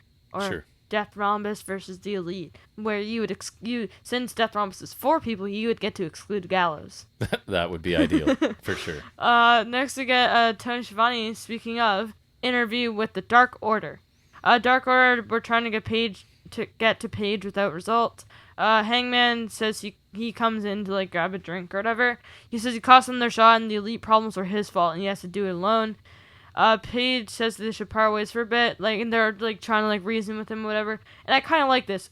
Evil Uno is kind of like saying they should give him space if that's what he wants, right. Like respect his wishes. And so I really like this again because like I like Paige feeling responsible for the whole thing. He's still doing this insecure character to a T, and I really like the Dark Order. Like they still want to help, because they're this supportive faction. That's right. But then Uno realizes that Paige won't allow it, and they can't convince him. So that it's better for them to give him space, because then he can come back to it if he wants to. Right, the ultimate supportive friends, where even if they don't agree with Hangman's doing, they and know they that think he it's wants that. Not good for him. They respect him enough to be like, that's your choice, and you want to go it alone. We're gonna respect your wishes, right? So I like this too. I really like that. It's kind of what I expected after Page losing the match, right? He's gonna blame himself because that's in line with what he's been doing. And I feel like that meshes really well with the Dark Order. It's just like they're so supportive. Yeah. Like it's a really great dynamic. And that'll come up again later in the show, right? That they are supporting Hangman's decisions, even if they don't agree with his decisions. Yeah, so I like this. I really well. like that. Next, we get a really odd match. Not in a bad way, but just it's really odd. It's Darby Allin, John Moxley, and Eddie Kingston versus Daniel Garcia and 2.0. Who's 2.0, you may ask? Well, it's Everrise. Yeah. Basically. And if you listen to this program, you know I love Everrise, so I'm really happy to see them resurface here. I don't know if they're signed or not. I can't see them doing much, but it's good for them to pop up at least, right? So that's kind of cool. This is basically a short and frenzied tag designed to kind of hype the crowd with several hot baby faces teaming up against a clearly lesser opposition. Yeah, and the enhancement talent got a little tiny promo, right? Right. Something about they can now go wherever they want to go. Yeah, and then they just called out 3 guys who they're going to get pasted by. Yes. And it's really weird. I think this should have been the opener because it's such like a crowd popper kind of thing that like you think you just throw in at the beginning of the show. You know what I mean? Yeah. Rather than a sloppy match between 2 old guys. But I mean, hey. I don't think they planned on it being a sloppy match, but it's what they got. Holds encounters by Allen and Garcia. Matt Lee, which I believe that's the long-haired one. It is. Formerly Martel, I think he was. That's right. What was his name? Something Martel. Matt Martel, maybe? That sounds right. And then the other one was Chase Parker, now Jeff Parker, I believe. Yep. He chopped Kingston, gets chopped back very much. Cheap shot by Parker. After a cheap shot by Garcia, Mox sends him into the barricade. And so Lee is trying to help Parker up, but he drops him, and he's like, family member, he's like, you're the real Sting, you're the real Sting. And he just gets annihilated by Darby Allin suicide dive. That was looked amazing. It was so funny. Yeah. Because the camera's kind of pulled in on what's going on. And you can just see Darby charging in the background. Flies into the it was funny because he's just like fanboying over Sting, and he just gets obliterated. It was so funny. That's a couple weeks in a row I've really liked Sting's involvement and stuff. So there you go. Positive on Sting. Yeah. Enziguri by Kingston. Mox takes out Garcia and Parker. German suplex and kind of like the X-Plex drop kind of thing. Yep. It's funny. I want to call it a release X-Plex, but that's kind of what an X-Plex is. It's like an X-Plex, but like Mox just doesn't. He just stands. Right. It's like standing X-Plex. But I don't know. Whatever. Spinning back fist on Parker by Kingston, and then Garcia takes a paradigm shift, and Darby Allin tags in and hit a coffin drop for the win. I thought this was more fun than it had any right to be for some reason. Yeah. And I was really glad that it was more than just an enhancement match. Like, of course, 2.0 and Garcia are never going to win, but they got to, show a little bit and be entertaining here. I thought Garcia looked really fast. I'm I thought interested. he had like and then I thought he just had like a lot of interesting mannerisms. Just like the way he moved about the ring, like he was fast, but just like the way he was just like he's like cold and calculated, as the saying goes. You know? So I'm interested to see more of them. I don't know if they're signed or not, but I'd be interested to see more of them. And if they start out together, I'm fine with that. 2.0 are capable of so much more than they did in NXT, and they're already showing a bit of that here, right? I enjoyed this more than I thought I would. I thought this was a fun little match, even though the result was never in doubt. I still had fun with it. Yeah, this is really odd, but not in a bad way, because I thought it was a good sprint of a match. Yep. And this was set up so randomly. The babyface team is so random, too. This feels like something on a house show or a random opener. I'm honestly surprised this wasn't the opener popped the crown stuff, but I liked it. I agree. I thought Matt Lee with Sting, that was probably my favorite part. It was funny. It was funny. They're funny guys. They really, overact is the wrong word, but you know what I mean. Their expressions and stuff, they play to the back of the room, which is what you're supposed to do as a performer. Like, the guys sitting in the back row are going to get what Everrise or 2.0 are trying to get out, because they're just really, I don't know. They're accomplished guys. They're veterans, been around for a while. I like them. Next, we get a Team Taz and Brian Cage package, and it is kind of in that back and forth style. Yes. Cage says Taz cost him his title match and gave him a lesser consolation prize, which is true. He was in like an armbar or whatever, and then Taz threw in the towel to which I had forgotten. him. So I appreciated that reminder. It was like I kind of forgot, but it's kind of like there in the back of my mind. Right. It was like, oh yeah. I had obviously forgotten. That's what I do. That's true. Stark says he'll outshine and outwork Cage and show him what a real star is. Cage says he never wanted the FTW title or Taz in the first place. Taz says it's better to be with them than against them, and Cage replies by saying that being in Team Taz didn't do much for him. Ooh, I thought that was like drop. A great line. Fair point. Right? I didn't mind this. I really like this back and forth style. I think they did this with the FTR and Proud and Powerful, and that was also really good. I do like that style. I thought Cage spoke pretty well, but I'm not super invested in this feud for me, just based on some of the booking for Team Taz this year. Mostly running away from Sting and stuff. Yes. But I thought this was really good. I like this. I liked it. Even I thought like Cage's performance still wasn't great, and it was pre-recorded, but he did have a cool line. He did have a cool line. It's even more glaring though, because Starks is really good, right? So you've got Starks who can just kill it on the mic, and Cage who just struggles to sound natural at all. Right. It's almost like not quite as a stark contrast, but like when they tried to put Billy Gunn with The Rock. Oh, The Rock, yeah. And he just died. This is a decent mid-card feud, right? And I'll watch them fight again. I prefer that to Cage, like, to sort of go with what NXT did, where Bronson Reed just walks away from the title scene, right? He loses and he's just gone. If he did walk away from this, I would understand. It would make more sense. It's not a real title. Belt. And that's what he's saying. Like, so you cost me a real belt, and then you gave me a fake one, sort of thing, right? Oh, you know what FTW stands for? Fictional title wrestler. There you go. Woo! So yeah, I thought this was decent as well. Yeah, I nailed that. Next we have the Elite. They're being idiots and tossing around a basketball, just being the obnoxious heels that they are. And then whoever's holding the ball gets to speak is the gimmick they were doing here, which is why the Cutler I did not notice that. Gallows says that the Dark Order want an Impact Tag Team title shot. That's random. They have one, and they will win. So, like, they just like, oh, we're gonna win. So I don't understand, because they just beat Paige to have that stipulation taken away, right? No, I think it was an AEW Tag Team title shot. Oh, so they're getting a... Oh, I see. I guess so. Yeah. That makes sense. The Bucks say there's Lesser no titles. one left. They basically say there's no one left. Like, that's just a summarization. Mike says Hangman blew it and he's all alone. He says he wishes he could feel bad there's no main event for All Out, but he doesn't. Oh, I'm sure there will be. Cutler cuts off the basketball next. They're like, we're done. I thought this was fine. Well, Cutler grabs it thinking it's his chance to talk, and then they take it away from him so he can't speak, that was right? funny. I thought this was fine. Dark Order getting an Impact Tag Team title shot against the Good Brothers is odd, but also funny because it's a clear consolation prize. Right. Like, yeah, I just think that's kind of amusing.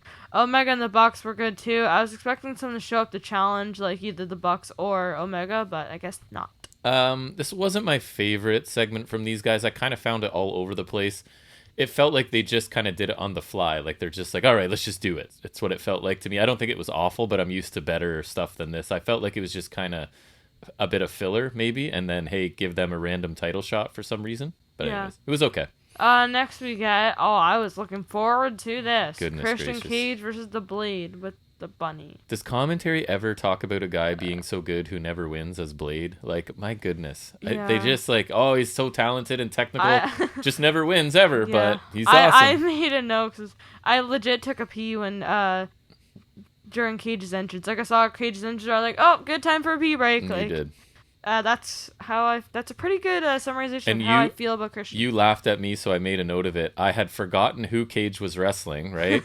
And then they played the HFO theme and the Tron, and I still didn't know who he was wrestling because Blade and Butcher have been just shuffled around to so many different... Butcher's injured, so it's like even worse. So I just...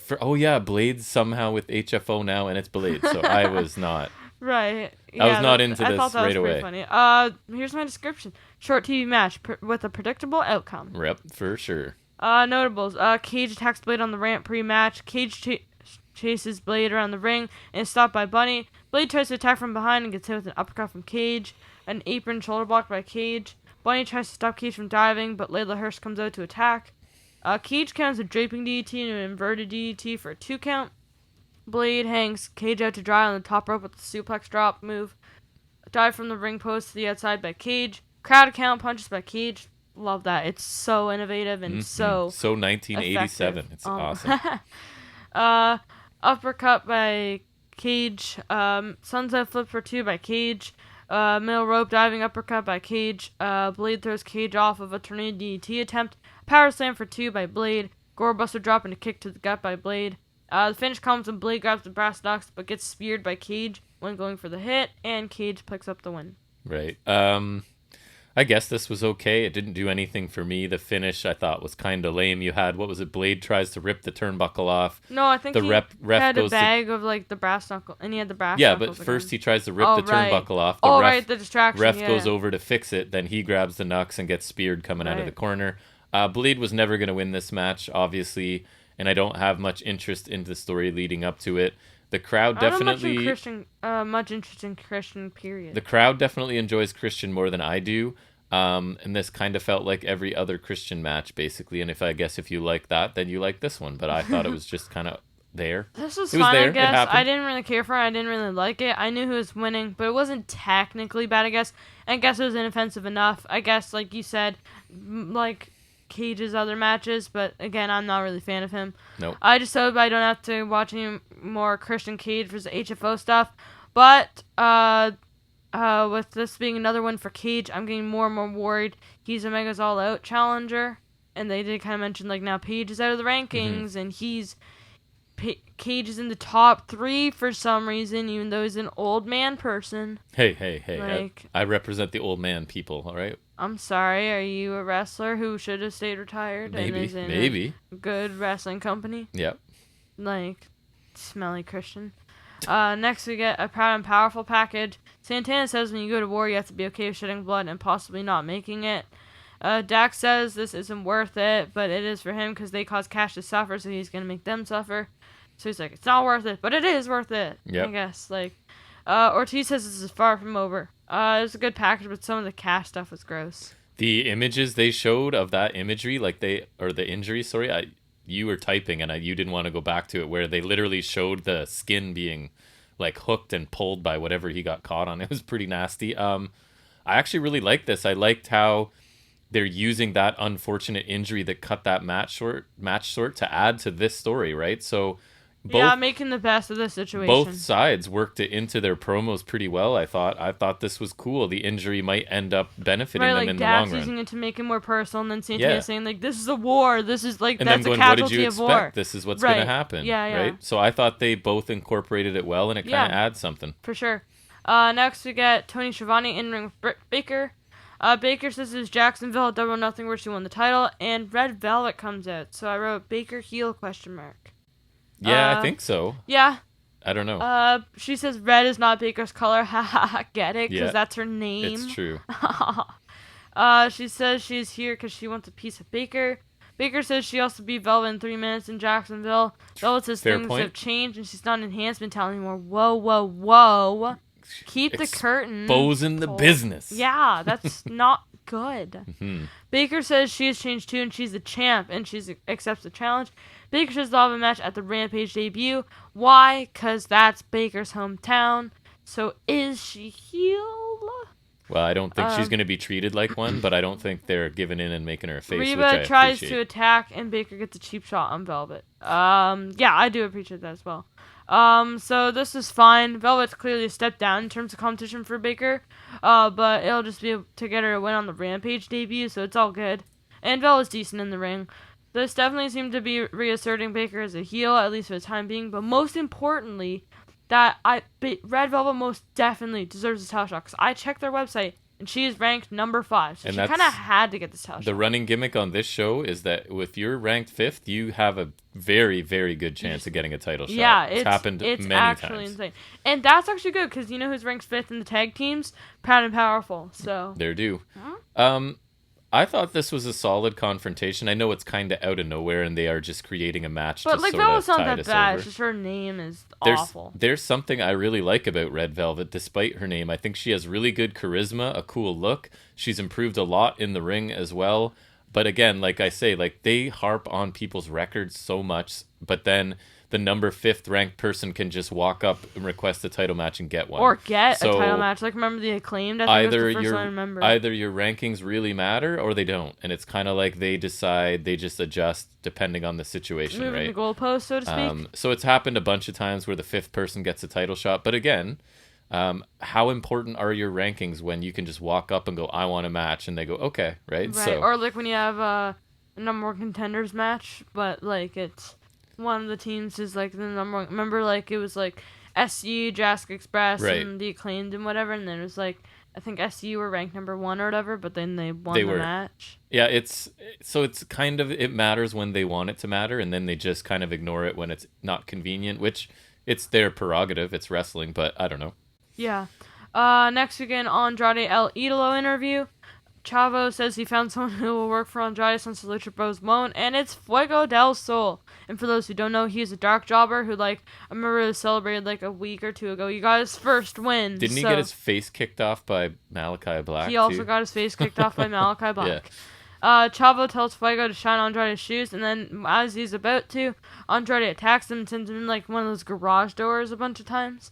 Chavo says the Lucha Bros keep working for Pac, they will never be champions, and end up like that. I like the viciousness of Andrade attacking Del Sol here, but the setup was kind of weird. I thought it was a decent segment, but in the storyline, which I'm interested in, but like it was kind of odd. So would your interpretation be that Chavo knew that obviously he was just going to beat the hell out of Del Sol? Like, and it was never like, this is an actual guy. Yeah, I think so, yeah. Just someone for you to kill, I guess. Yeah. Yeah, so I like that just a Andrade... display of dominance, like, this is the guy, you're working for him. Get work for him, or and I wonder if this will be dork. recurring, if he keeps bringing him guys each week to just kill. Maybe it'll be a Lucha guy, because Fuego del Sol is kind of Lucha. I'm trying to think.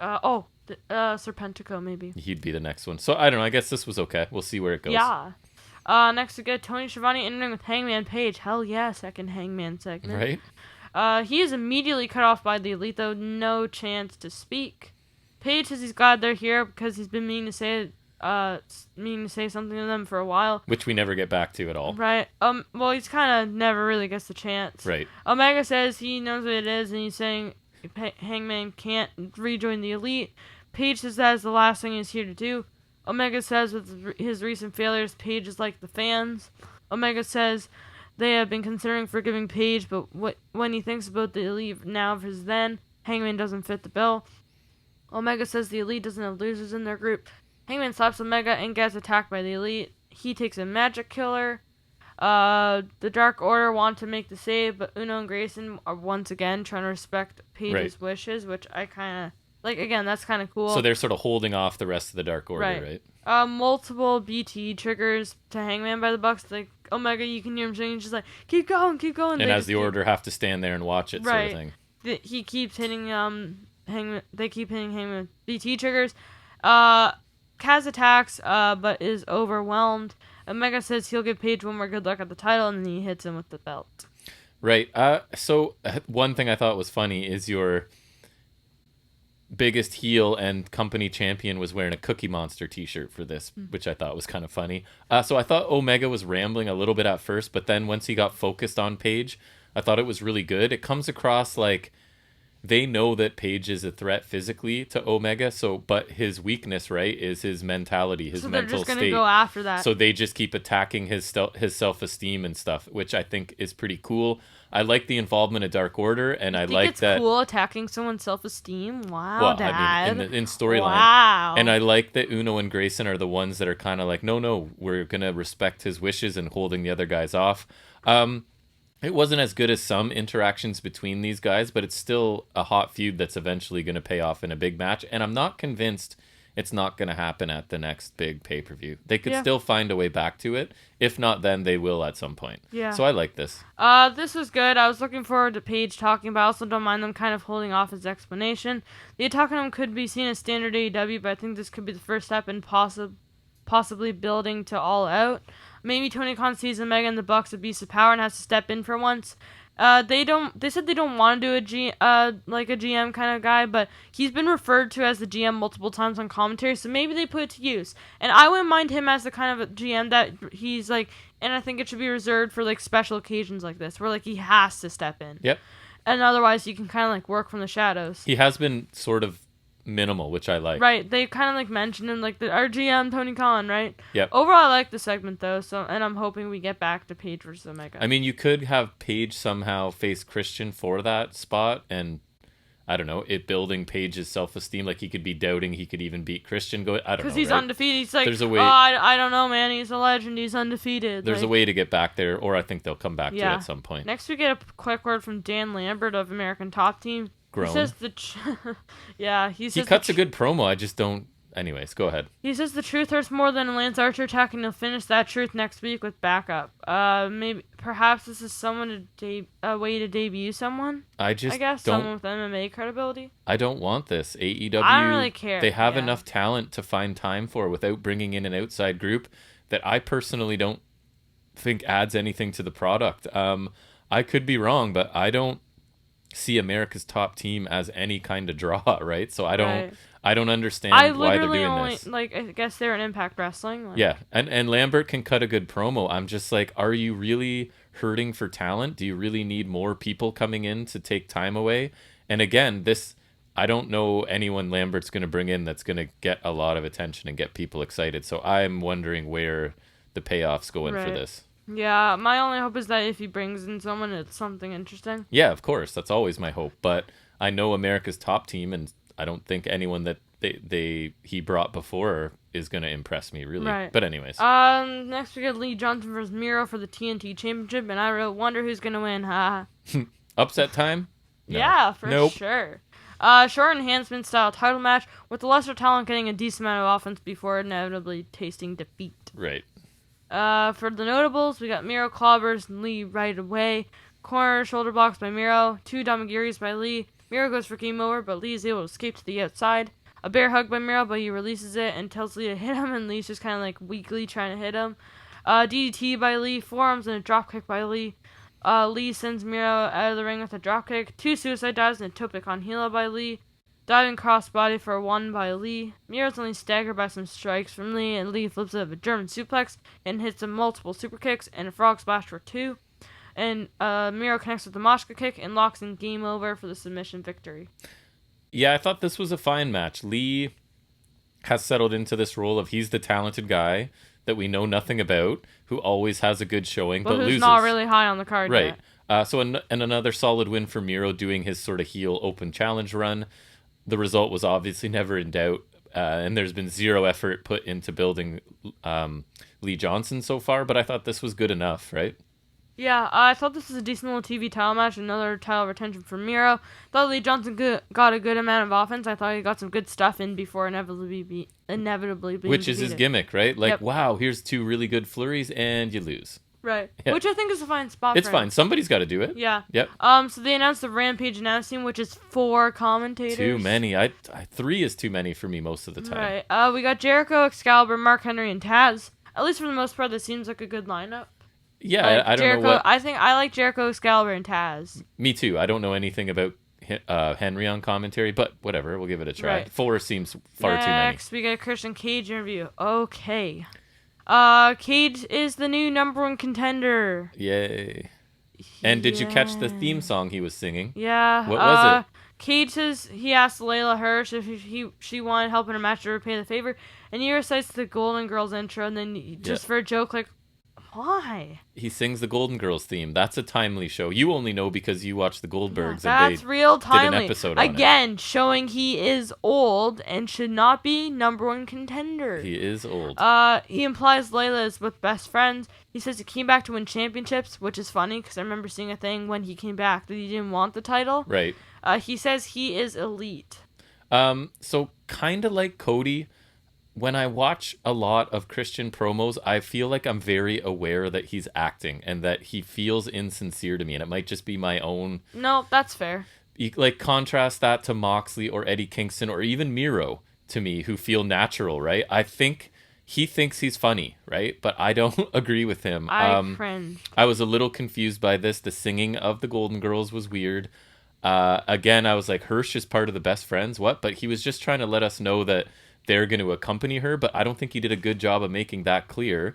Then he refers to himself as elite. Was that an intentional use of that word? Probably. Or was that just a mistake? I don't think he just tossed that around in this company. And to be fair, I loved Christian at one point in his career. We were just watching the 50 greatest tag teams, and some of the Edge and Christian stuff was really funny, right? But this is not the Attitude Era. But at this point, he's approaching go away heat for me. Like, I just don't want to see him. I don't, especially when he's approaching the main event. His matches are fine. His promos are insincere but fine, and that's, I don't know. It's not a signing I would have made. Okay. You're not getting your best Christian in AEW, so don't sign him. Yeah. So, this is not great. His reciting of the Golden Girls intro is cringy and also not good. And also, what a timely reference that was. Right? Really showing your age there, Christian. Layla Hirsch being with best friends is random and does not make sense. Kind of messes up her legit character, and hopefully it's just a one-off to even up against HFO. And not at all thrilled about Christian freaking Cage being the #1 contender, and it seems like he's being set up as Omega's challenger for All Out. How did we go from building to the big Omega Page match at the biggest pay-per-view of the year for AEW, I think, to Christian Cage? How do you go from Hangman Page to Christian Cage? Another theory I think that is probably makes even more sense is that they are on the cusp of getting some massive attention when Punk debuts. So I feel like that's going to be the story. So they're kind of like, we're back burner Page. Pick someone else. I know, but other than Christian Cage. But he's a name and he's got the whatever record. Hangman should be getting his moment All Out too. It would be cool because it's like 2 years after he failed initially. I know, but I think they're basically like, we're about to be, all eyes are going to be on Punk and or Daniel Bryan. No, I get Christian Cage, a mediocre at best wrestler past his prime who can't outwork anyone and should have stayed retired. Not a good segment, and the world title prospect for All Out just dropped by a huge margin. Right. And no like. Yes. We're not getting much better with the Bunny versus Layla Hirsch. Bunny's got HFO. Layla Hirsch's best friends. Neither of those really make sense. And it's an NWA women's title eliminator match. So the winner will face Camille, who is a beast in NWA. Yes. Short TV match where the more skilled in-ring competitor got the majority of offense. Notables where Layla goes to the crossbone breaker early and Bunny flees the ring. Bunny fails to catch a dive from her. She just wasn't really there. It looked really weird, remember? Yeah, she almost turned away and just let her have a hard landing on the ground. Yeah. I don't think that's what she was supposed to do. Shotgun dropkick into the barricade by Bunny, about 10 notches below Finn Balor. Camille and Bunny kind of a stare down. She was at ringside, standing in the crowd, behind the barricade. Superplex by Hirsch after a commercial break. Nyla Rose and Chris Statlander have a stare off for no reason at all. Seems like there's something brewing for them. Well, that could be a decent match, but like... And a spin-off into a mid-card women's story. I can't say I care too much. But they could make me care. If this is step one. It just feels really out of the blue. Two German suplexes by Hirsch. Corner clothesline and running double knees by Hirsch. Ankle pick and running knee strike by Hirsch. Hirsch misses a springboard moonsault. Looked like she jumped way too far. Bunny hits a super kick and a DVD for 2. Yeah, Hirsch, it didn't look like she was ever going to hit that moonsault. Right. It was never on target. Even if Bunny just stayed in the same spot, yeah. Hirsch locks in the cross armbreaker, and Bunny immediately taps to give Hirsch the submission victory. And we get a stare down between Hirsch and Camille, and the size difference is just hilarious. Crazy, yeah. Because I think Hirsch is 4'11", and Camille's like probably 5'10" or 11", and was wearing heels to boot, so it was a pretty interesting contrast. Considering the talent involved, not to be mean, I thought this was a pretty good match. I liked that it started out because Hirsch's gimmick is she's legit, and Bunny was like kind of afraid and trying to escape basically because she knows she can't just get in the clutches and survive. I think Hirsch has a lot of potential, but she clearly needs to work on this one. It seemed like positioning, like ring positioning sort of thing, was a little bit off. But her unique size and like legit wrestling background make her stand out to me. Bunny's a veteran who I think is decent in the ring. She did an okay job here. So this wasn't a classic match, but I think it's slightly over-delivered for me. And yeah, like you said, the size difference between Camille and Hirsch is kind of amazing. And I was surprised that Hirsch picked up the win. It started right, and I said, well, Bunny's the bigger name, quote unquote, right? So I imagine that's what NWA will want. But I'm pleasantly surprised to see that Hirsch is going to get a little more exposure in another company and a kind of a high profile match. So yeah, this was okay. I think Bunny has never been the greatest in the ring, so I wasn't expecting much, but I thought Hirsch looked good again, had some cool moves and a nice flurry. Her NWA women's title match against Camille should be interesting for the size difference alone. And while Hirsch is good, I don't know if she's quite ready for this kind of spot, but and it didn't really feel like AEW were sending their best to go to Empower. Yeah. Like, your choices were Bunny, a crap wrestler, and Layla Hirsch, a good wrestler, but not that well known and experienced. Right. But this could be some good exposure for her, like you said. So a decent match, pretty much what was expected, though. And I'm sure it's going to look cool because Camille's going to ragdoll her at some point, right? And it's probably going to look cool. Yeah. Next we get another promo from Jade Cargill and Mark Sterling, who we haven't seen in a bit. Sterling says... Yet nothing's changed. Yeah. Kinda, right? Sterling says she wasn't wrestling because they were busy connecting with brands and diversifying their portfolio. Mm-hmm. Yeah, because that's what you need to do in wrestling. Like, honestly, wrestle, people. Wrestle. Sterling says they are back in AEW. They are. They are. If only I had known. Cargill says she does what she wants. Sterling says Cargill will have her return match in Elevation, which is the perfect name because the sky's the limit for her. Cargill says her catchphrase, I thought this was a fine promo, just quickly explain her absence, but nothing new. It's just like kind of we're back where we were. Yeah, I also like that they tried to explain her absence, but it was nothing really new or exciting. I think when Mark Sterling's talking, I end up watching Cargill, and I think her facial expressions and mannerisms are really good, but she needs to do something new, right? They've been gone however long, and they came back and did the exact same thing they were doing multiple times before they left, so they need to find something else for Jade to do at this point. Yeah, it's nothing really interesting, right? Her versus Camille, now that would be something. China versus China. Right? Kind of. And so for next week, we have Jericho vs. Wardlow. Layers of Jericho, chapter 5. Chapter 4. Right. MJF at ringside is your exciting stipulation. And we were excited. We were looking forward, you were looking forward to at least like a possible feud between Nyla Rose and Chris Statler. Nope, they're getting their match next week. Right. So they put that one on the front burner. Yeah. The Good Brothers versus Dark Order, which will be Uno and Grayson, the best combination. I agree. For the Impact Tag Team Championships. I would be very excited for this if Carl Anderson was teaming with anyone else. Right. And we get to our main event, which is Malachi Black, FKA Aleister Black, versus Cody Rhodes. FKA Stardust.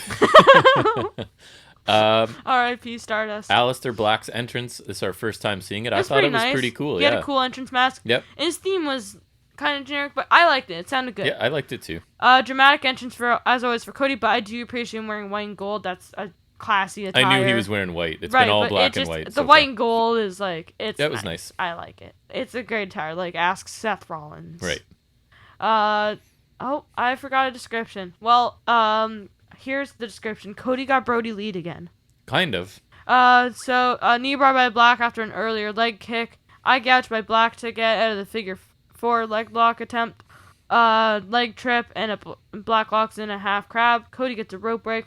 Black kicks Cody as he climbs the turnbuckles, and he just does a big oversell flies onto the timekeeper's table. My note is Cody gets kicked and then jumps onto the timekeeper's table, which is pretty accurate, I feel. Right, it's like Black, it's like a pump kind of kick thing, or like a knee or whatever, I don't know what it was, but then like, yeah, he's just like, Cody gets hit, there's like a split second where he's just like, he gets kicked and then he just decides to jump, do like a free fall into the table. I think in that split second he realized where the table was and he's like, I can't just fall here, I gotta like jump and get there, so he did. And it looked a bit weird. And he barely beats the count, and he gets to his feet and eats a black mass for the win.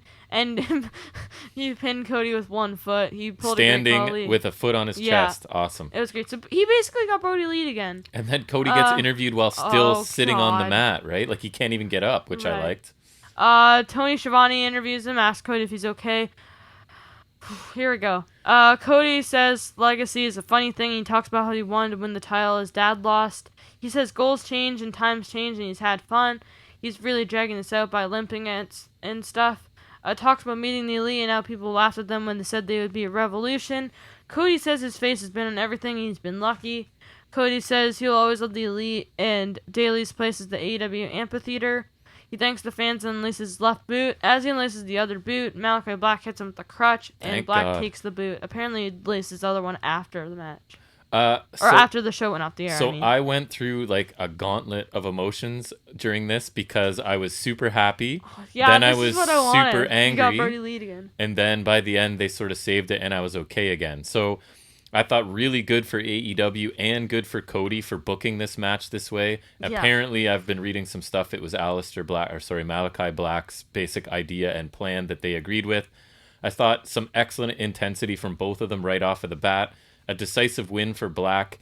So, and really quickly, right? So he still has more that he can showcase going forward. He didn't show us everything right away, right? He's got way more to do later. For sure. I think this is how you make a new arrival look really strong. It wasn't an epic main event, of course. It was really quick, but I was super happy with how strong Malachi looked. And then Cody had to speak, right? And he has to end up making this more about him than anyone else. Queen, honestly. So it went from... To me, at first, as I'm typing my notes, this show, as Cody's speaking, I was getting so angry because this show I thought should have ended as Black walked up the ramp, and you could have had Cody lying in the ring in the foreground, and in the background, Black's walking up the ramp. But no, it's got to become all about Cody. So Cody has to pander to the crowd and acknowledge the dirt sheet stuff about not getting along with the elite, tease his retirement. And to me, this could have easily been a promo next week. You could have ended the show the way I wanted it ended. I know that's selfish. And come back to this next week or something.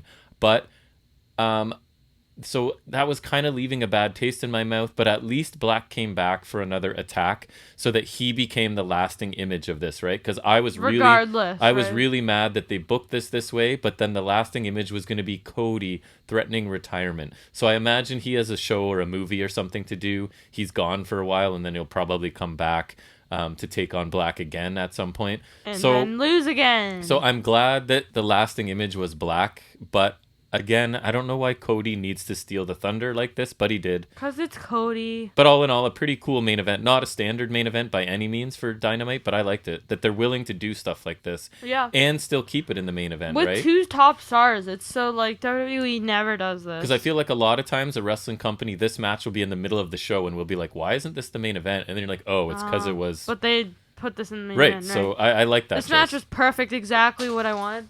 Whoops. Cody got Brody Lee again is the term I'll use in honor of Brody Lee. Black looked great in this match. Cody only got a smidge of offense. This is a great way to debut an amazing talent. But Cody being Cody, it can only stay perfect and not about him for so long. Right. Cody's promo was drawn out, a little pandering, and drama. And you could clearly see what he was trying to do. And it was all about Cody. I don't really care about him retiring because it's never going to happen. And if it does, it won't stick. There are old wrestlers who should be retired and they come back. There are current wrestlers in AEW who are retired and shouldn't have come back. There are current wrestlers in AEW who are retired and are #1 contender and shouldn't have come back. I'll bet you his retirement resets that he's allowed to go for the main title. Oh my God, I could see. Because they have to find a way out of that, I feel like, at some point, because it's Cody. That's so stupid. Anyways, let's not... I would like, if they need to find a way for him to go after the title again, just turn him heel, and then you can. Well, obviously, then I'll love him. But their insistence on keeping this very clear heel, a babyface, is part of what bugs me. Right. Make him a heel. I'm probably gonna love him. Also, Cody kind of hogs spots, and he tends to be in segments I either don't like or I'm bored by. So I wouldn't really care if he retires. Right. What are your overall thoughts? Ups and downs on this show for me. In ring, I didn't think there was anything that was great. And many weeks there's at least one great match, right? I thought there was good stuff. Yeah, the opening match wasn't very good. It was kind of the worst of Jericho's labors, I think. 2.0 and Garcia had a fun 6-man tag match. Cage Blade I really didn't care for. Miro Lee Johnson was good, but had no build to it. Bunny Hirsch kind of over-delivered, but I wouldn't say it was amazing. And the main event was no classic, but the story they were telling there and how strong they made Black look, I really did appreciate. Segment-wise, Elite, Page, Dark Order stuff was good. Not their best, but still good. I liked Red Velvet for some reason, challenging Britt Baker. Escobar furthered... Andrade furthered his story with the Lucha. I've done that before, eh? I think that's the second time I've done that. That sounds right. You Who tend knows? to mess up stuff. But they basically did the same thing as last week. Team Taz was fine. FTR Pride and Powerful segment I liked. Pride and Powerful. Jade did her usual thing. Cage interview, Christian Cage that is, was kind of boring. And Cody was Cody and tried to steal the spotlight from Black to end the show. Hard one for me to grade, but overall I'm going to give it a solid B this week. Very same range as NXT. I would say I liked it a tiny bit better than NXT, but very close that's fair. this week. So overall, I thought it was a good show, but it had like ups and downs as usual. I thought Jericho and Hoovy was sloppy, a major step down from last week's opener. Not that great, was not a fan. I liked the Lucha Bros Andrade segment. I am kind of interested in the storyline. The Dark Order segment with Hangman, I loved again just because I love the dynamic between just like their Page's character and their characters. It works so well together. Yep. The 6-man tag match was fine as a quick and hot crowd popper. It was really energetic and it was a quick sprint, right? Nothing like super, like I don't know, like of substance, but it was just like a sprint and it was good. Yep. Team Taz Cage package was cool and structured nicely, and the Elite segment was good with them embracing their heel persona as much as ever. Cage vs. Blade was a meh match with zero stakes or interest for me.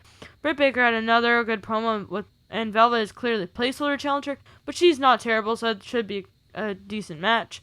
I like the Elite's attack on Paige. It's a good way to prolong the storyline. But I'm disappointed Hangman does not appear to be challenging it all out, especially when my replacement is Christian Cage. Miro got another dominant win, but Lee Johnson didn't look bad in defeat.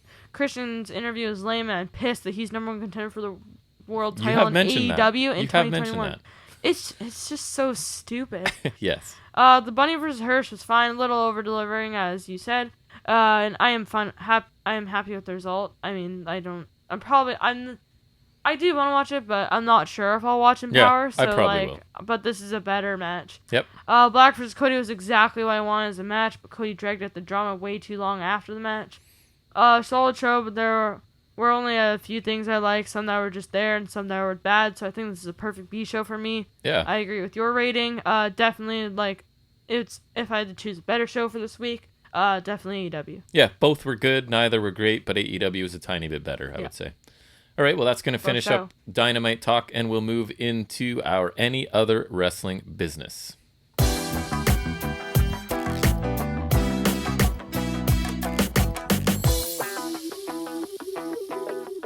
All right, so we'll start out with Impact from this week. And, whoa, I do not have my notes pulled up, so let me scroll down to those notes. Wow, right? Disorganized. Ill-prepared, this podcast. It's disgraceful. So I think I have found them. And Impact this week started with a recap of last week, as they generally do, mostly focusing on Sami Callihan setting up a match with two partners to go against Kenny Omega and the Good Brothers. The other two partners were revealed last week. They will be Kazarian, or the Elite Hunter is the gimmick he's working right now, and Eddie Edwards.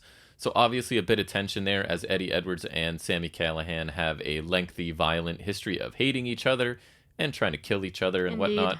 So that makes for an odd pairing, and that match will be our main event tonight. Odd couple tag team. The show officially starts. That's right. The reluctant tag team. Jay White comes to the ring. Chris Bay comes right after him, and the opening match will be Chris Bay facing Juice Robinson. So commentary speculate still on whether or not Bay will be joining the Bullet Club. It's kind of been this tease of he thought he was invited, but then what did he lose or something? And then Jay White was like, he lost to something. So it's kind of up in the air whether or not he is being invited. I think they lost a tag match to the Good Brothers. That's what it was. That is correct. So they trade flurries to start. Bay takes shortcuts to gain the advantage early, and he sends Juice out to the floor. So I imagine that's sort of auditioning for Jay White, right? He would probably like if you're taking shortcuts and cheating a little bit at this point. Yeah. That seems to be Bullet Club's MO.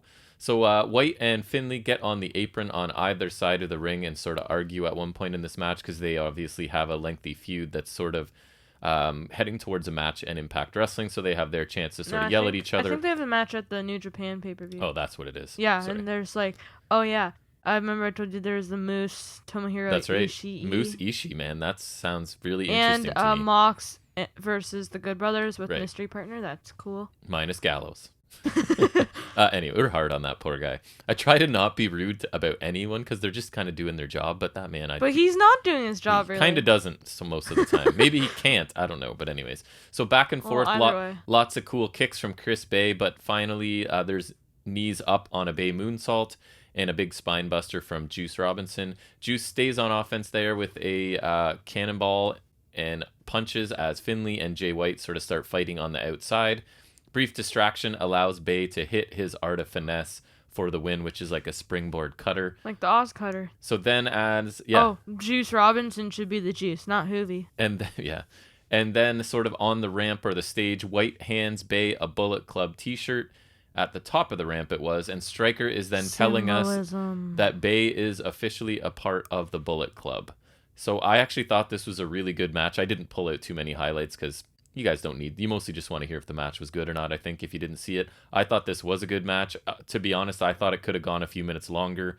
Bay looked great, and I'm really open to him being in Bullet Club as long as it elevates him, because he's, I think, the future of Impact, or maybe even some other company that gets a hold of him. I think the guy is awesome. So a Bullet Club affiliation is, in theory, really good for him as long as they keep him looking strong and it helps him out. So a good match to start, I thought. Gia is then talking to Don Callis, Kenny Omega, and the Good Brothers. Callis says there's no 3 athletes that would have a chance against Omega and the Good Brothers. They ask her what she thinks is going to happen in this match, sort of like implying that, of course, they're going to dominate, right? Kenny says Impact used to send their best to take him on, but now they're scraping the bottom of the barrel, hoping for somebody to save the day, which, again, is a funny line. It's not very complimentary of Impact Wrestling, but from Kenny's character and point of view, it makes sense. We Violent by Design sort of interrupt, because interrupting is all Impact Wrestling knows backstage. Eric Young says they will be enacting their rematch clause against the Good Brothers at Emergence, which I guess is one of the 9 million pay-per-views Impact does. Whether that's a major one or a minor one, I'm not sure. It's funny, I keep getting confused because they're doing Emergence and New Japan's doing Resurgence. Right. So whether this is a $40 one or a $10 one, that's how they're classified when I looked them up. I'm not sure. So Violent by Design leave. Don Callis and the others seem slightly upset, like trying to sell that they're a little bit worried about this challenge from Violent by Design. I thought it was a fine segment. It was pretty short, and it does set up a rematch, but I can't imagine Violent by Design winning. The Gold is just so much a part of the Omega and Good Brothers storyline right now that I don't think that they're going to be losing. It could be a good match, but not a guarantee by any chance. So Gia is now talking to Fire and Flava. Gia mentions the rough times they've had or have been having lately, asks how they feel going into their match against Jordan Grace and Rachel Ellering. Kiera says they'll bounce back, and she takes sort of a thinly veiled shot at Tasha for not winning the homecoming tournament, right? Tasha laughs it off, says she does know what a good tag team partner looks like, sort of foreshadowing maybe, right? Because that was clearly left hanging there. Kiera says that Grace and Ellering will find out that Fire and Flava are back on the same page. I actually liked this little promo. So last week, I don't know if you remember, Tasha took a subtle shot at Hogan, and now Hogan's sort of doing the same thing, because obviously we know in real life Kiera Hogan is done with Impact Wrestling. But I think they tape, right? So that's hence they need to find a way to get her off the show, so you can sort of see this coming, and also the implication of Tasha saying, like, I know what a good partner looks like, and the part of that sentence she's not saying, obviously, as in it's not you, right? Because we can all see that that's coming. So the end is clearly near for these two. It's too bad, because I thought they were a pretty awesome tag team, but Kiera Hogan's going to have lots of options, so I'm not worried about her. We then get a quick video recapping Homecoming, including the debut of the Drama King, whose name I can't even ever remember. Matthew Raywalt. Thank you, Raywalt. I have a block for it. I can't remember it. It's just it's the spelling's on. It's not just a like great. Yes, you can. It's not pronounced like it's spelled, so then I start doubting myself, and then I just forget what it is altogether. So he's the Drama King. You just need a stage name, like honestly. Right. So they summarize the debut of the Drama King, some of the tournament action. You should go and check out my review for that. It's up wherever you're listening to this. And singles match highlights. I thought it was a good recap, and which as you can see from my review, I thought was a pretty interesting pay-per-view, unique. Kind of felt like a big house show to me. Yeah, you're telling me about my that. main takeaway was it felt like a house show. So the Drama King comes out here onto the ramp, heads to the ring, introduces himself as the crowd chants that he still sucks. So it's a small vocal crowd here again in Impact, which I like. Today he says he shares the spotlight with his queen, Deonna Purrazzo, and she comes to the ring. They get flowers thrown at their feet as the crowd's sort of chanting that no one likes them. Deonna goes over her list of accomplishments since coming to Impact. She lists them including being the Knockout of the Year. Everyone knew she was a queen, but now it's official. Then Mickie James' music hits, and she comes out as Deonna is complaining about it. Deonna reminds us that they already did this, they certainly did, and accuses Mickie of stealing the spotlight again in what feels like a bit of a repeat segment, if I'm being honest. Mickie says she's here to congratulate Deonna and had brought a contract for Deonna to officially fight for the Knockouts Championship, to put it on the line, at Empower. Deonna wants to know who the opponent is. She's already proven she can beat people without knowing who it is, but she wants to know who it is this time. And Mickie says she's here tonight, and out comes Melina. Striker overdoes it, in my opinion, praising Melina, and she enters the ring. Deonna signs the contract, so does Melina, before they each get one final line to end the segment. I like this enough, other than sort of the payoff. This segment felt very similar to a previous one with Mickie and Deonna in the ring, and then Gail Kim coming out. So that felt like a lot of a redo. I don't want to be mean. Melina's not good. I mean, I don't think she's good. I thought she was good. I don't think she is. I've been watching NWA, and I have not been impressed. Oh, has she been wrestling? Yes. Oh, yeah. No, I thought she was good. I don't ever think she was great. I think she was okay, decent. Like, kind of like Natalia, like she was for better. coming out of like the Divas era Right. stuff. Like, she was better than some of them, right? But not, is she like Bailey or something? Of course not. To me, this just isn't a really big match, and because I think Deonna's at a certain level where she should be having really impactful matches, and I'm not sure this is. But maybe that's just me. Maybe I'm wrong. Impactful. Right. Maybe I'm wrong, and Melina's awesome, but I have not been impressed with her lately. So Gia talks to Taylor Wilde now, who's back, asked where she's been for the last 2 months. She says, here's her explanation. You ready for this? She's Canadian, has to cross the border to get to Nashville, and someone reported her as a suspicious person, so she couldn't get over the border. She suspects Tenille Dashwood had something to do with it. Gia tells Taylor Wilde that Tenille Dashwood warned her that Wilde might accuse her of something, and asks if Wilde has any actual reason to believe it was Tenille. Wilde says that the person who made the complaint was Kelvin with a K. So that's why she took out Caleb, because she assumes it's him, and now she wants a match with Tenille. Well, why wouldn't she spell Kelvin with a K? I thought this was bad on all fronts. The reason given for her absence is pretty weak. Like, someone complained that I'm a suspicious person, so I couldn't travel. And so is the idea that she would be told the name of the person who complained about her, right? Like, they're going to go, yep, we got a complaint from Kelvin with a K. Well, I mean, she was being complained about, I guess. I don't think they would reveal who it was. And I don't know if any of this is even possible. But anyways, she's also talking about someone making up lies about her to stop her from traveling from work. And during her delivery, she's like borderline happy giving this entire promo, right? Like, so the delivery isn't good. The tone didn't match what she was talking about. I haven't been impressed with Taylor Wilde's return thus far. It breaks my heart because she is Canadian, obviously. But this promo did nothing to change my thoughts on her. Like, I don't know what they brought her in for. I don't see the in-ring. I don't see the promo. I don't see the character. It's all just kind of nothing I would be focusing on if I were Impact. But maybe I'm just being tough on her. So Kimber Lee, which I've been looking forward to, because she's now like in Sue Young type makeup. Kimber Young. So we just get to see them, and she's in the makeup. She's in kind of some sort of attire similar to Sue Young, and it looks like she's calling Sue Young mother in like a brief, creepy little promo here with like intermittent static flashing throughout it. So nothing really said, but I thought it was interesting. I'm interested in anything that will make Kimberly and Susan more interesting, because the Susan I like character, Sue Young. I remember the Sue Young's Undead cool. Bridesmaids. Susan did nothing for me. Kimberly's not done much for me, so I think she needs I'll something. say it again. My best Sue Young memory is trying to get a high five from the Bridesmaids, Yes. and I was unsuccessful. You were unsuccessful. So far I'm fine with how slowly they're introducing Kimberly's new character, and I'm hoping it works for her, because I would love to be interested in something she's doing. So we then get an X Division Contenders 4-way match. So this is for a number one contendership, a I shot saw at the who's title. in it. I could tell who's winning just like from Jake the get-go. Something versus Trey Miguel versus Davari versus Rohit Raju. Feels like Davari's just like popping up randomly. Yeah, I did not see him as having a major chance Right. in this match. So Trey and Rohit start off really quickly. Trey hits a bunch of dives to the outside. There's a running crossbody by Jake to all three of the men as they end up sort of seated on the apron, and he sort of runs at them from the outside and hits a crossbody to all three. Davari and Rohit join forces a little bit to slow down the powerful Jake, but Jake ends up taking both of them out. Trey, a little bit later, puts a Muda lock on Rohit and hits a move at the same time to Davari. Then we get a huge power bomb to Trey by Jake Something.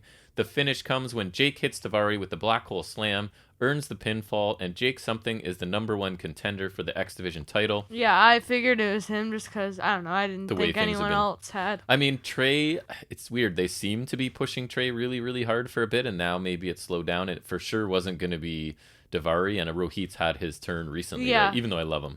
I thought this was another really fun match, but really short. They could have put some extra time on this as well.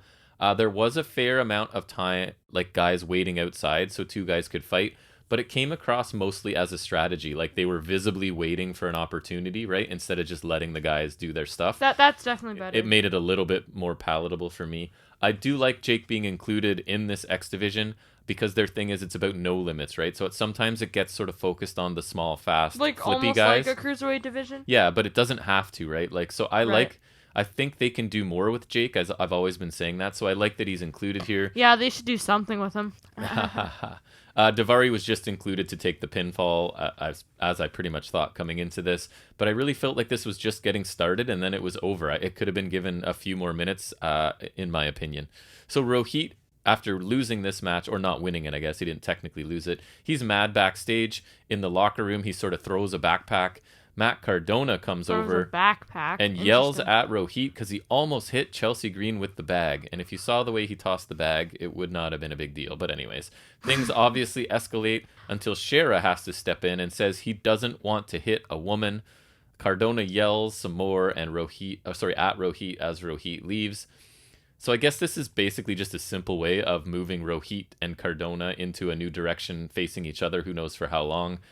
I thought it was kind of lame that Matt Cardona has to come in and stand up for Rachel Green. Why do I want to call her that every time? Chelsea Green.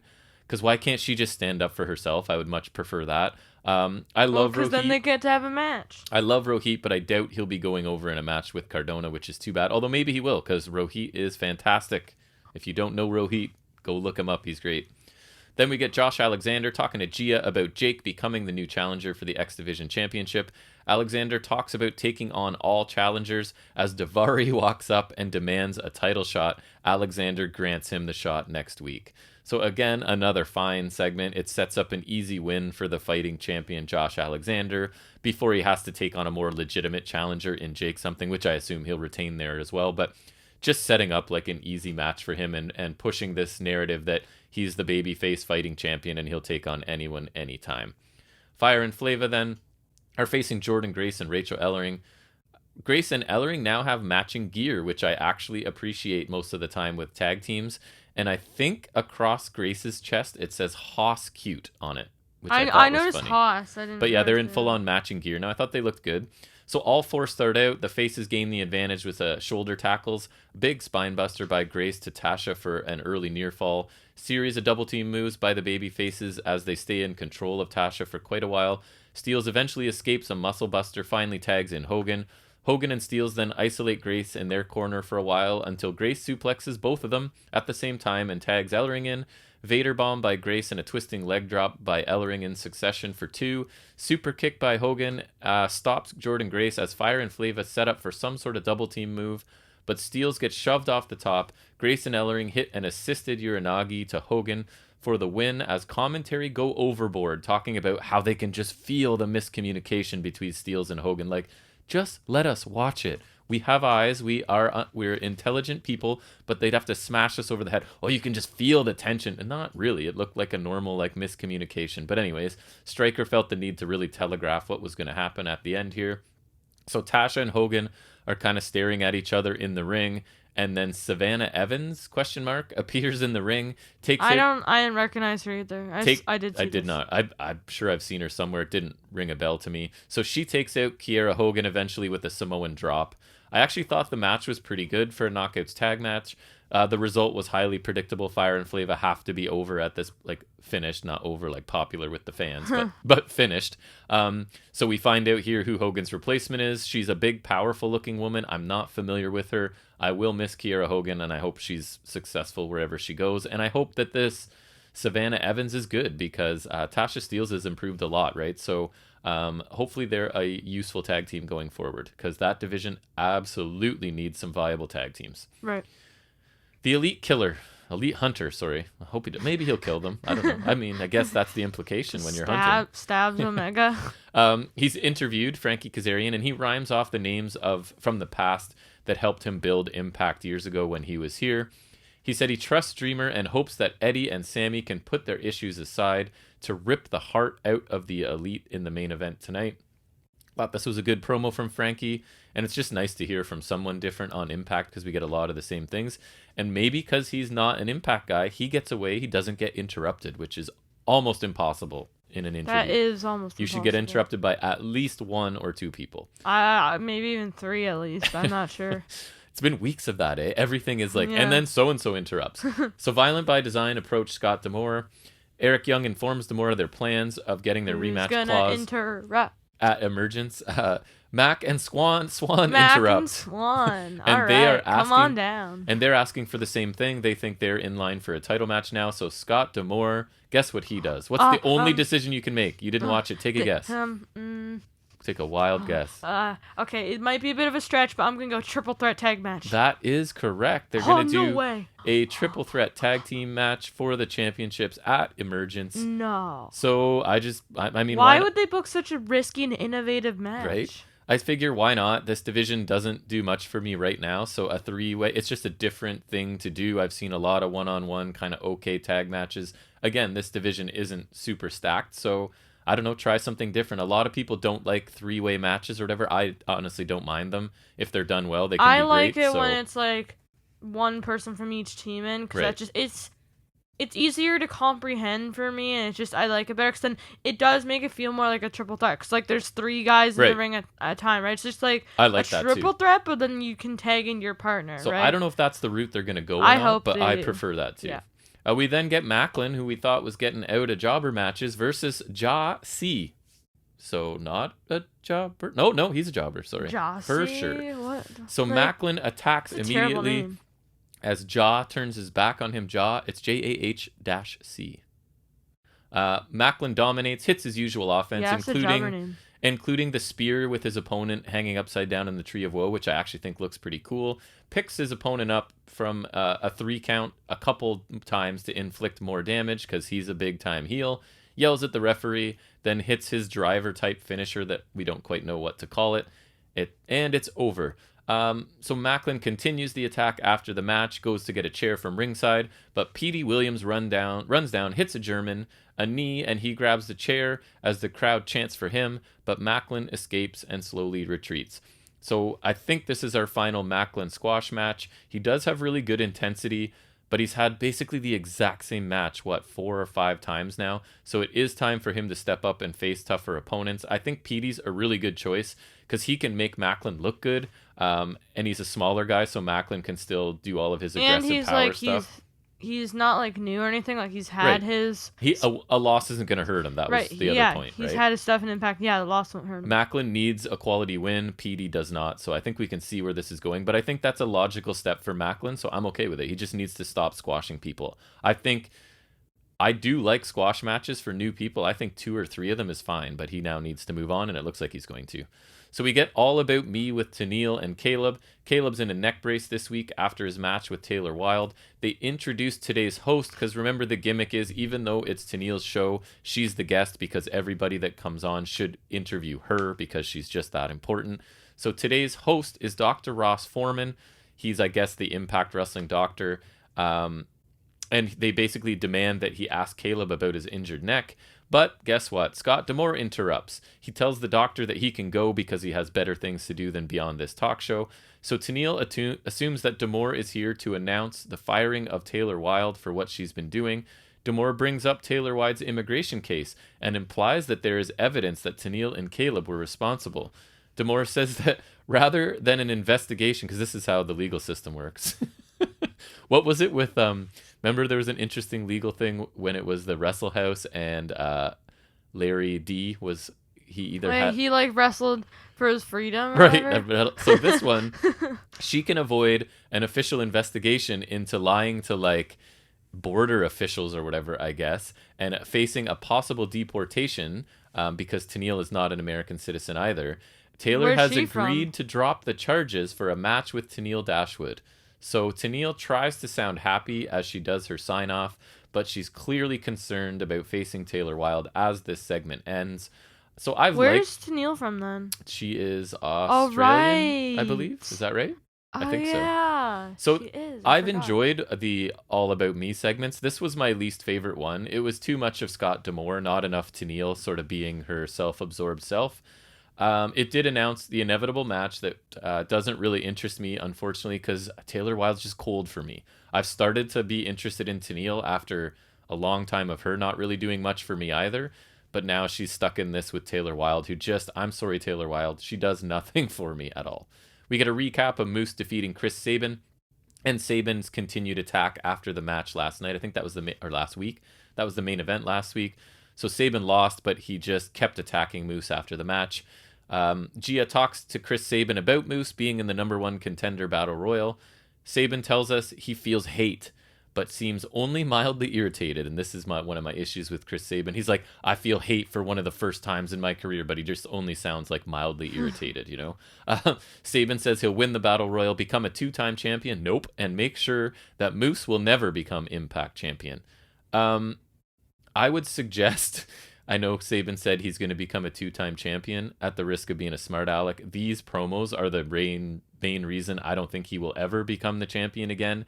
He's involved in a bitter feud where he says he hates the guy for the first time, and it does not come across at all when he speaks, right? Just no intensity there. Right. He is amazing in the ring, but he's basically devoid of any charisma or acting ability. He's just not. He needs a manager. He needs a mouthpiece. His speaking just does not come across well to me at all. It's main event time. Kenny Omega and the Good Brothers are facing Eddie Edwards, Sami Callihan, and Kazarian, who's over from AEW for a little bit. Callis does his usual intro for Omega, includes Charlotte and David Flair, along with Ric Flair this time. I thought including, you know how he always goes about Hackenschmidt, blah, blah, blah. He included David Flair in which made me laugh. Isn't that Ric As a Flair's person son from WCW? As a person who watched David Flair's quote-unquote run a lot at the time in WCW, yes. So babyfaces attack right away. All 6 end up brawling on the floor. The bell rings finally. Gallows distracts Sami to save Kenny from an immediate package piledriver attempt. Kaz gets a flurry on Omega, including his springboard leg drop. The heels eventually get control of Kaz. They isolate him in their corner, as heels do. Kaz fights his way out to tag the fresh Eddie Edwards, who cleans house. Kenny interferes on a top rope Rana to help Anderson take control as the heels now make tags and dominate Eddie Edwards for a bit. We get the triple splash where two guys get on they to piggyback each other. Omega's back, and then he falls onto Eddie. It's a near fall there. Kaz is pulled off the apron as Eddie desperately tries to make a tag, but Eddie is able to take Gallows down and make the tag to Sami Callihan. So the idea is, I guess he's forced to tag his mortal enemy, as the other guy wasn't available here. So everyone gets involved for a parade of moves, including a V-trigger to Sami Callihan. The Elite triple team Sami for a near fall before a magic killer is broken up at the last minute by Kaz. Eddie escapes some double teaming, hits a blue thunder bomb to Anderson. Sami pile drives Kenny on the apron, which looked awesome, I have to say, as Eddie hits the Boston Knee Party to Anderson for the win. Morrissey shows up to take out Eddie Edwards with a huge powerbomb before slowly walking away as the show ends. I thought this was a solid main event 6-man tag for Impact. Part of that being so solid was Gallows' role was really limited as usual. Like if I think I almost want to start timing the time that he's actually like, here's how long the match was, here's how much time Gallows spent in the ring, because I think and maybe I'm being mean, he is a very large man. He's been wrestling a long time. His body may be somewhat broken down to the point where he can't do what he used to do, but he doesn't do what he used to do, and I don't find it fun to watch, frankly. But the other five I thought did a really good job. The pile driver on the apron to Kenny looked awesome. The Elite losing a match that doesn't really matter seems to be the only ones they're going to lose, right? There was no stakes to this match. There was nothing riding on this match. So this is one they can lose because they don't really lose anything of importance at this point. Morrissey did kind of look like a monster to end the show, but I was kind of wondering where everybody else went because he just came and kills Eddie Edwards and nobody else does anything about it. But anyways, this week I thought Impact was good, but not great. In ring, I thought it was above average. A good opener with Bay and Juice Robinson. A fun sprint of a four-way match for the X Division contendership, which could have been longer for sure. I liked the Knockouts tag match with a surprise appearance at the end of it. Macklin, another squash. And then what I thought was a pretty good six-man tag main event. On the other hand, I thought the show was a bit below average when it came to segments. The Elite stuff was fine, but nothing special. Tennille's show was a notch below what it usually is.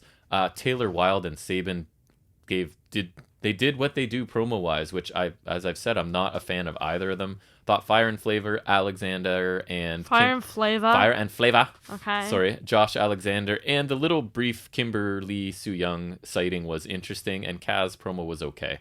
So I think if I average out these two areas, right, one was above average, one was below average, guess what? Impact's grade turns out to be a solid B, which for people, if you're trying to convert from Canadian grades to American, I like to remind you sometimes, that's like a 7.5, 7.5 to me if we're going on a scale of 10. Because for some reason where we live, the A range is 20%. So like an A minus where we are is an 80, right? And an A plus would be somewhere above 90. So we have a 20% range for some reason in the A. So B for me is like a 7.5. Pretty good matches and a few worthwhile segments, but nothing absolutely amazing. So that's going to bring us to what? Talking about your Rewind match this week? Yes, which was number 24. Which was for nostalgia's sake and just Jack wanting to... Yes, one of my probably favorite recent TV matches on NXT, which was Tommaso Ciampa versus Tyler Rust. Right, so Tyler Rust making his in-ring debut at this point, right? Yeah, he was like a pupil of Ciampa's. Of Thatcher's. Remember when he was doing the Thatcher's Thatch Can thing? Right. He was part of that. As Ciampa and Thatcher are having issues, this is one of the people that Thatcher is in theory training who's going to get a match.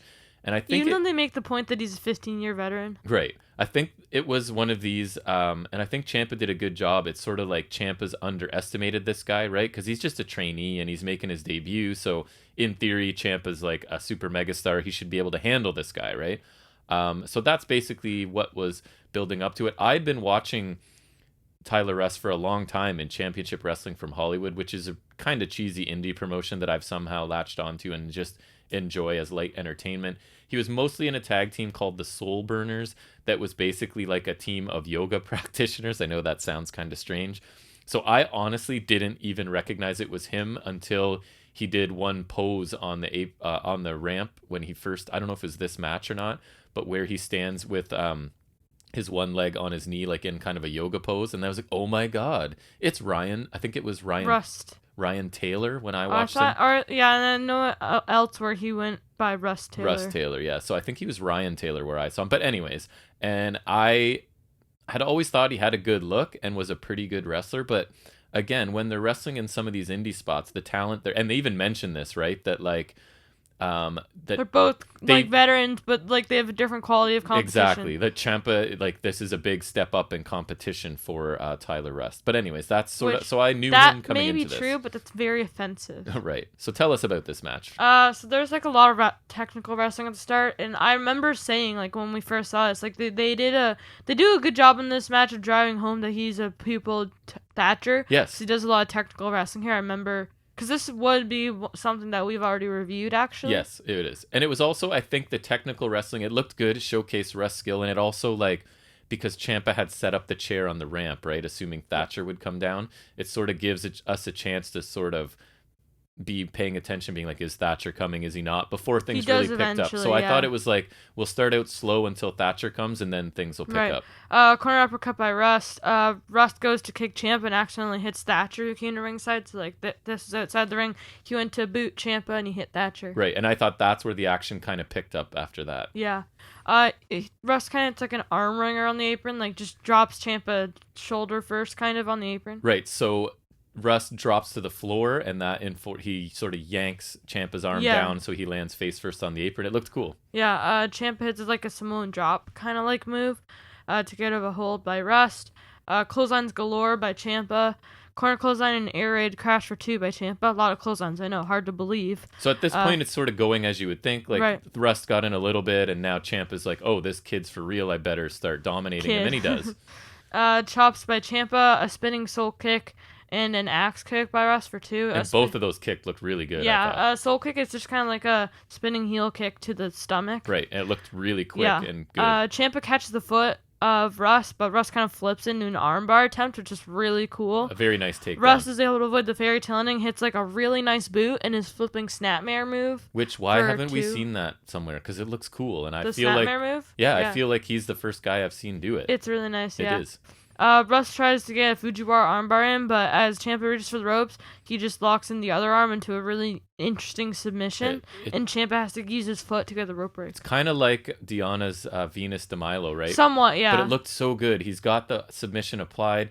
Ciampa's about to reach for the ropes, and then Rust is proficient enough to like modify that submission and trap that other arm as well and make it look even more painful. So I thought that was a really cool touch. Yeah. Chops by Ciampa, running knee by Ciampa, Willow's Bell by Ciampa, and that is all she wrote. Yeah, so it doesn't sound like that much, and it was interesting because I was curious to see how this was going to hold up, right? Because part of it was... I didn't know who this was. This guy showed up, and we're like, man, he's doing It was a little less exciting just because I already seen it, but, like, sure. It was still good. Because, like, I remember just, like, I had no idea who this guy was, and it was just like, oh, damn, that was good. Yeah, I thought this, like, even having seen it before and knowing the rest of the story for these guys, I still thought this was a really good TV match, especially considering that Rust was unknown talent, basically making his debut here. It's that story, right, of the overconfident veteran who underestimated a new talent and then who just did that? Oh, Cole and Carmelo Hayes. And then gets, sort of pushed to the limit, right? It seemed like Rust had a plan to target Ciampa's arm, which makes sense, and he repeatedly went back to it in different ways. Rust showed, like, really good athleticism, technical ability, some innovative moves. He looks really good. He looks like a wrestler, right? And Ciampa was like his usual excellent self. You're going to get good matches from Ciampa.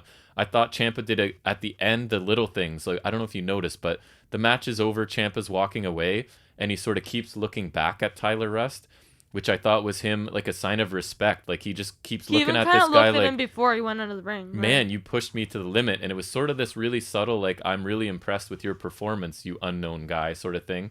It was funny when Ciampa came out, he's being held back by refs, and then Ciampa just throws the shirt at him and waves goodbye. Right. This was unfortunately as good as it was going to get for Tyler Rust in NXT. Yeah, he peaked too early. And I think this match reveals that he is a really talented performer, but again, it's that 14 or whatever years of experience, right? Like, they're like, we're going young and you're not it. So wait, let me see how old he is. I have to say I was slightly more impressed the first time I saw it because it did kind of blew away my expectations. Oh, he's 34. I've seen this guy wrestle probably a dozen times, but I've never seen him do some of the things he did in this match. Regardless, I still think this is a really good NXT match, especially a TV match. I would give it a very solid B+. Mm-hmm. And I hope that Tyler Rust lands on his feet somewhere where he wants to be. His name's Russell Taylor, so Russ Taylor's kind of like his actual name. That makes sense. Pretty much. What did you think of this? Kind of like Randy Orton, his actual Randall, mm-hmm. whatever. So I thought this was still good. Like, I remember it wasn't as exciting as I've already seen it, but Russ is still really good. He hung with Ciampa and technical wrestling, got some cool moves in. I like that snapmare move he does because it's just really unique, and I don't think I've seen it anywhere else. He landed some really good kicks as well.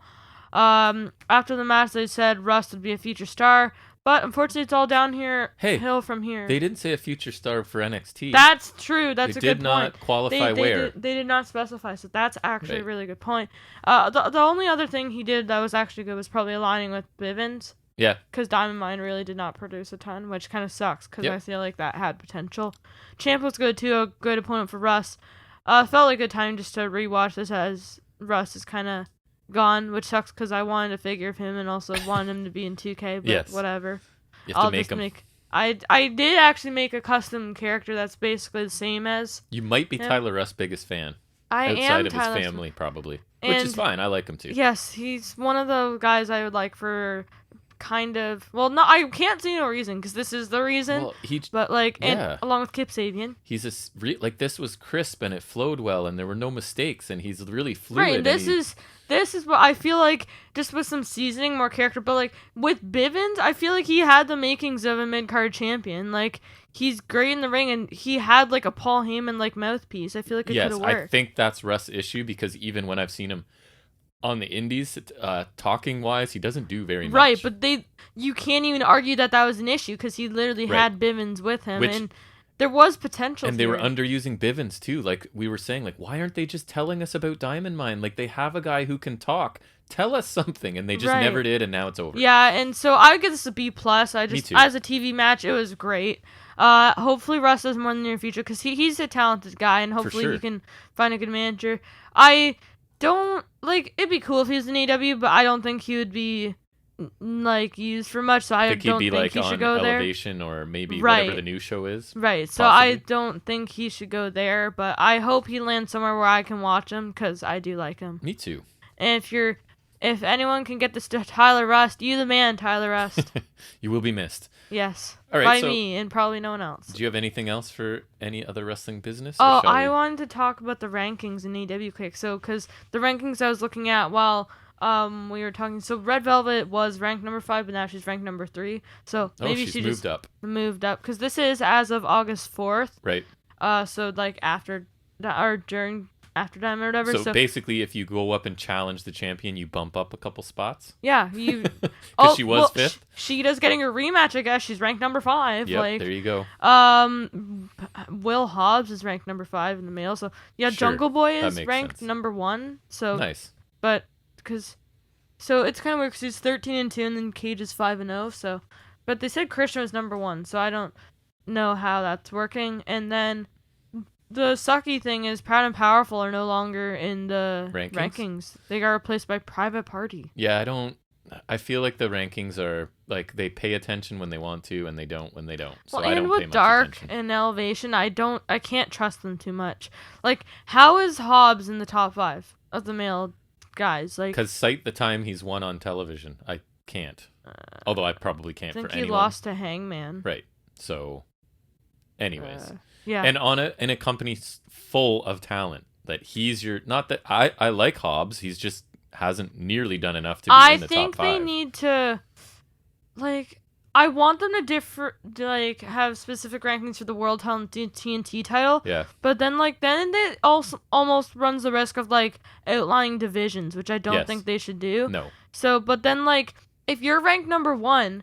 Who's ever going to go for the TNT title? You know what I mean? Even ROH. Remember how I talked about maybe you weren't listening because I do that on my own. I remember you talked about the rankings. You were in a division, right? And you were picked stuck that in that division and you were in it. And they have not made mention of that because I think that's what you're saying. It's way too limiting and it just adds an unnecessary layer of complication to things. Like, I imagine they were hoping they could develop storylines and stuff around people wanting to switch, but they have not made mention of it since then, basically. Right, yeah, and so, if you're Jungle Boy, are you really going to want to go after the TNT title? No, you're going to want another match with the Omega.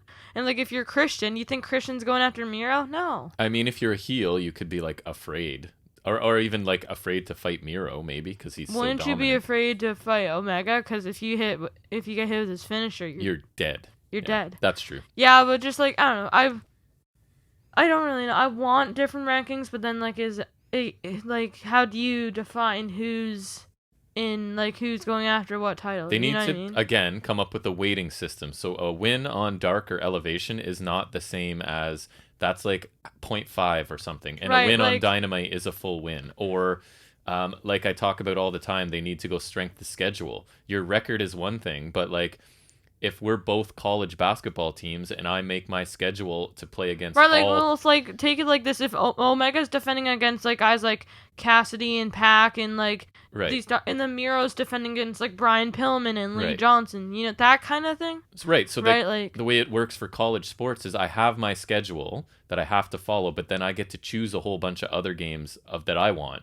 So if my record is 12-0, but I faced nobody good, and your record is 9-3, but you faced all amazing competition along the way, right? Like that's you have to factor in the competition. It might be a little more face. work, but it would just work better overall. I think it's too much work, and they just need to scrap it because I don't understand why they need rankings. I like the effort to make it seem realistic, but they're not really making sense a lot of the time to me. Yeah. Or it's like we're not focused on it, and now all of a sudden we are, right? So I don't know. I'm okay if they just. Well, got good rid news. of it. Tay Conti is ranked number 2, so hopefully Who hasn't existed in months? That's true, but hopefully she gets up there because she is good. I think she's awesome, but where is she? Yeah, and actually another good news is Thunder Rose is ranked number 1, Yeah. and I don't remember her having a lot of matches. So how the hell is she 21-2? Are they counting the ones in NWA and Independence? I don't know.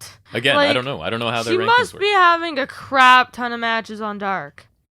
It doesn't make sense to me, man. I don't know. Right. You dwell on them too much because I just ignore them because they're kind of meaningless, I think. Yeah, I don't know. It's kind of like I look at them sometimes. It's just kind of hard to ignore. It's just like it's there. It's You like, want to understand it, but you can't. Yes, that's Yeah. exactly it. Yeah. Yes. All right, well, let's move into our final segment every week where you give us an update on the world of wrestling action figures, and that is Figuring It Out. Yes. Oh, I think we forgot to mention the news, but yeah, Bray Wyatt got released, so sad. See ya. So I got in his Elite 85 because I found a bunch of them at a Toys R Us. This is the only Elite they had. Nice. And it's pretty nice because it does have double jointed elbows because they're starting to integrate that into the Elites. Right. Which is pretty nice. It also came with Huskus the pig boy. Which is funny because I don't think your brother knew you got the figure or what it came with because he doesn't really care, and you had left Huskus sitting on the kitchen table, so without any of the other and he picked that up and was like, what the hell is this thing? He was confused because it looks like something that goes on like the top of a pencil or something because you'd have to take the hand off and then it goes on the... So he was confused by that just randomly being out on the kitchen table. That's kind of funny, yeah. And I also got an Elite 85 Collector's Edition just as a reminder. Yes, as a reminder. So the only thing that was revealed is a basic 124. Yeah, basics. Am I let's right? Let's delve deep into the world of basic action figures. Okay, so speaking of basic, we got a basic Io Shirai, literally in all black. You want a definition of basic? Here you go. Right. It's like the most basic possible thing of all time. Next we have Kyle O'Reilly from TakeOver War Games 2019, which is the green Undisputed Era attire. Actually does match that Roderick Strong basic I just got. I feel like he's barely escaping the roster cuts. That's the level I feel like they're at. Yeah. Because they're kind of like, he's a veteran and he's almost popular, but not quite, you know what I mean? Like, I feel he's on the cusp of getting chopped. Next, we got Rey Mysterio from, I gotta give it the proper title, so this attire's from The Horror Show at Extreme Rules 2020. Oh my god, remember when they were doing that kind of names for shows? Yeah, and then this year we got WrestleMania Backlash. Right. Yeah. It's WrestleMania SummerSlam coming up. Oh yeah, hell yeah, let's go. Yeah, for sure. Next we got Seth Rollins. It's like this black and silver gear. It's not his Rumble 2020 gear, but it's like kind of similar. I remember he wore like pre-SummerSlam, I think. And then we got Angel Garza in this all yellow. And in the packaging, just the basics look weird to me because the feet are always facing like the wrong direction. Then sometimes the knee pads are just like, they look so weird in packaging to me. It's hard to explain, you know? Yep. So he's in all yellow. I think it's from TakeOver War Games 2019 pre-show, but I tried to find it, but I didn't. Or I kind of did. And then Angel Garza is the Chase variant in lime green with white boots. That one's better, but of course it's the Chase.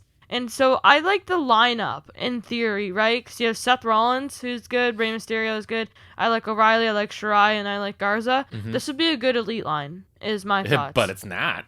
Like, the lineup is good, but literally the issue is basics. I just can't with these anymore. They're just, like, basics when they had the full articulation that they used to have, like, they were fine. They were, like... Yeah. If you had the head looked decent and it was like a cool wrestler, then it would be a decent pickup. But now, like, I find if they have a good head, you get them, you head swap. That's Like, basically what we do, yeah. Right. And so, like, just because the and some of the bodies look weird. Like, look at, hold on, I'll show you the Seth Rollins. Like, I just find the body, it's, like, slightly off. Yeah, he's too big.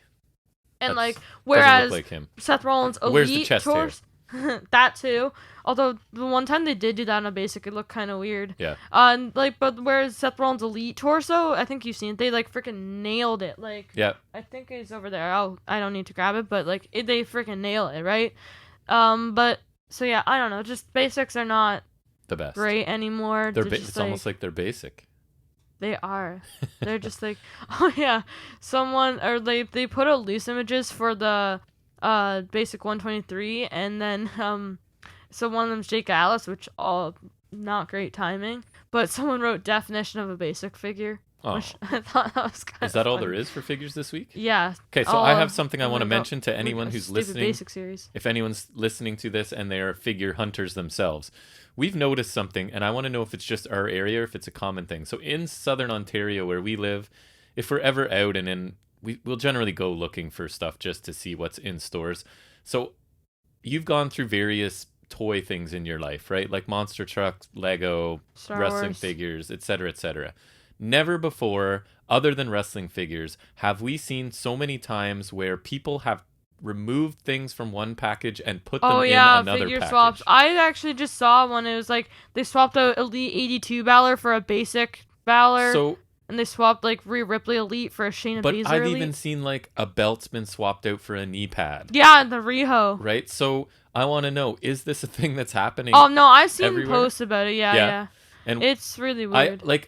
I understand. I obviously don't approve, but I understand when someone's trying to get an elite figure for the basic price by putting it in a box. But no price. Some of the movements have not. Yeah, remember I got you free figures that one time. Yeah, it was like someone had put in an elite Wade Barrett and an elite Seth Rollins in a Vaudevillains battle pack, and it was priced at 2 cents. Remember? And then they tried to tell me I couldn't buy it and that it was priced wrong and it was going to be thrown in the garbage because it was old stock. And I was like, no. And then it turned out it was going to be 2 cents, but because we've gotten rid of the penny and they round, they had to. So I was like, doesn't that mean you round down? Because 2 cents. And they're like, damn it. Yeah. So it was, I got you a battle pack, right? For free, basically, 2 elites at Walmart. for free. Like they literally looked me in the face and said, it's been priced wrong. You can't have it. It's going in the garbage. And I'm like, I don't know how old you were at that point, but like, I have a son at home who would love these figures that you're telling me you're going to throw out in the garbage. Right. And they're priced at 2 cents. I don't know whose mistake that was. It wasn't my mistake. And the funny thing, too, is the Seth Rollins had a head swap on it, too, yeah. I think. And I remember I kind of felt bad because I was just saying to the poor guy that was working the cash, like, I will be getting this. I will be walking out of here with this figure. And then they sent me to customer service and she was like, technically, and I said, well, technically, don't you round down on that? She's like, yep, it's free. Here you go. Nice. Yeah, anyway. But so we encounter those a lot. Sometimes it's funny. I remember I almost accidentally got the this WrestleMania Elite Matt Hardy, because it was the Build-A-Figure and it had the referee head. Right. And it was a Alberto Del Rio head. And I was like, oh, that's the wrong head, so I got a different one. And Mom bought you... Was it an Uso and it was not even... Wasn't it Roman Reigns in there? It was an old basic Roman Reigns, which is actually over there. And Mom didn't know. And I got a basic Mia Yim for Easter, and it was Stephanie McMahon. Oh, yeah, that's right.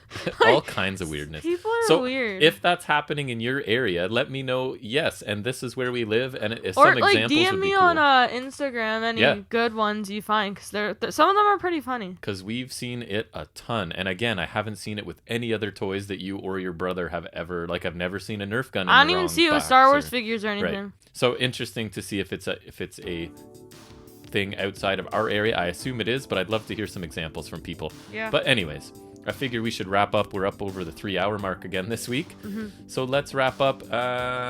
I will be back on Monday to talk about Ring of Honor episode 516, I think it is. I don't think we have anything else planned for the week, but we'll definitely be back here for episode 56 on Saturday. So we hope that you can all come back and meet us for that. Yeah. And until then, take care.